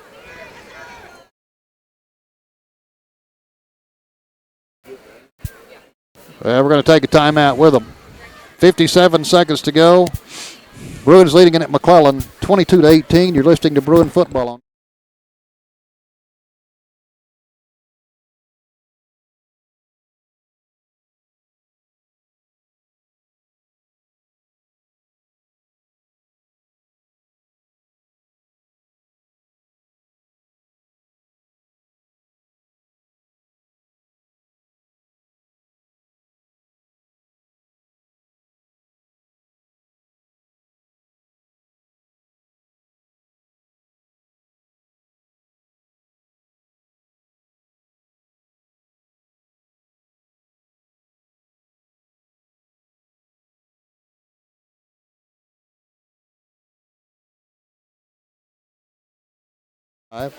He's trotting off the field, so I don't know what could have happened there. Well, stop the clock. We know that. Now we'll. I think he may have had his bell rung a little bit. Yeah, may have. Did it go ding-a-ling-a-ling? So the Bruins have it at the 30-yard line. McClellan's 30. They're leading at 22-18 with 57 seconds to go. And they should start the clock, and the Bruins should have some time to use here. They will. 20 left on the play clock. Bruins will try to use all this time they can. R.J. Anderson, the running back off the left of Hatcher, down to 43 seconds. 42, 41. Still 7 on the play clock. Now they're looking in with 3 on the play clock. 2, 1. And the Bruins are going to call one of their timeouts. So they want to run the clock down as far as they could, down to 31 seconds, and the Bruins will take one of their timeouts. They'll still have a couple left. So it looks like right now the Bruins are going to escape here 22-18 with a bushload of penalties and turnovers. And lots of things to work on for next week. You're not kidding. And this defense has hung in there and only given up 18 points. 3 touchdowns, and you figure how big these 2-point conversion stops were. 3 of them that the Bruins stopped, 2-point conversions, which could have made the difference. It sure could have. It is. It's so vital, when teams are going for it, and to make those stops, it puts them so far behind that you got to you got to score a touchdown. Right. Yeah, the other team starts scoring 8, and you start scoring 6 every time. Eventually, you're going to fall behind. And, I think early on in the ball game, Coach Kelly knew it was going to be a tight game, and that's why he did it. Here we go. This time a kneel down by Hatcher on 2nd down, and that'll run the clock 27, 26. You wonder if Maurice Moody's going to use his final timeout. 22 seconds, 21, 20. Well, and it doesn't look like it. No. Well, he could do it, but it wouldn't serve any purpose, really. And that's going to be it. 13 seconds, 12, 11. Bruins are going to escape with a 22-18 win. That'll make it 3-0 over McClellan. And now you look at the standings, and PA stands alone at 6-0 in conference play. Sylvan Hills, depending on how they do, we're going to go ahead and say they're probably going to be 5-1, and McClellan's going to be 4-2 on the season. So that's a big one. We'll take a break. We'll come back with a short post game because I know that they're going to maybe turn the lights out here in a little bit. There's a lot of equipment to go. So we'll see if Rick, when we come back, we'll see if Rick can catch the coach or not. Our final from McClellan, Pulaski Academy wins it 22-18. You're listening to Bruin Football on 96.5 FM, The Answer.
it was easy. The offense put 22 on the board, and the defense made sure that 22 held up. Yeah, and the 22 was all the first half. It was all Bruins first. Yeah, and all of McClellan in the second half, but they didn't get but 18. So big plays all along the way. A lot of turnovers for the Bruins. A lot of things to work on. A lot of turnovers, a lot of penalties. Yeah, that's the main thing that I saw. All the turnovers and the penalties, and especially the 3 interceptions. Man, that just killed us. Well, and you got the defense that hung in there. Did a great job. I think about that one shoestring tackle when it looked like that was gone. That was the difference in the ball game, Jay. That was a big play. Bet. Out and just got a hand on his foot, and that tripped up Pierre Strong. Yeah. He was headed for the sidelines, and he was long gone. But And that was the tackle that saved it. It sure was. So and that would have been would put us behind. I don't know if we had enough to come back or not. Well, next week, join us because we'll be at home next week. It's always a good deal. We take on the Mills Comets, and we look forward to talking to you there. Our thanks to Rick David, and, of course, Steve Marston back at the studio, you, Brooksy, and Josh, and just everybody that puts things together here. We're just Chris Amsler, who works so hard. Oh, he does. He puts a lot of time and effort into this. Yeah. So thanks to everybody, and I know they're going to cut the lights off here in a little bit. We got a lot of equipment to back up. So a big win tonight. Pulaski Academy wins it at McClellan, 22-18. This may be the one that did it. We'll wait and tell you about it next week. Oh. But hopefully this gives the Bruins a number 1 slot if they can get by Mills next week, and we'll wait and see and hope they can. Yeah, I think just gotta hope we do. You know, you can't catch your chickens before they hatch, and That's true. you never know what might happen. Well, you can bet they'll be focused because he's going to have enough to work on this week with them to keep them focused. There's no doubt about that. Good effort by McClellan, but our final score from McClellan, Pulaski Academy 22, McClellan 18. You've been listening to Bruin Football.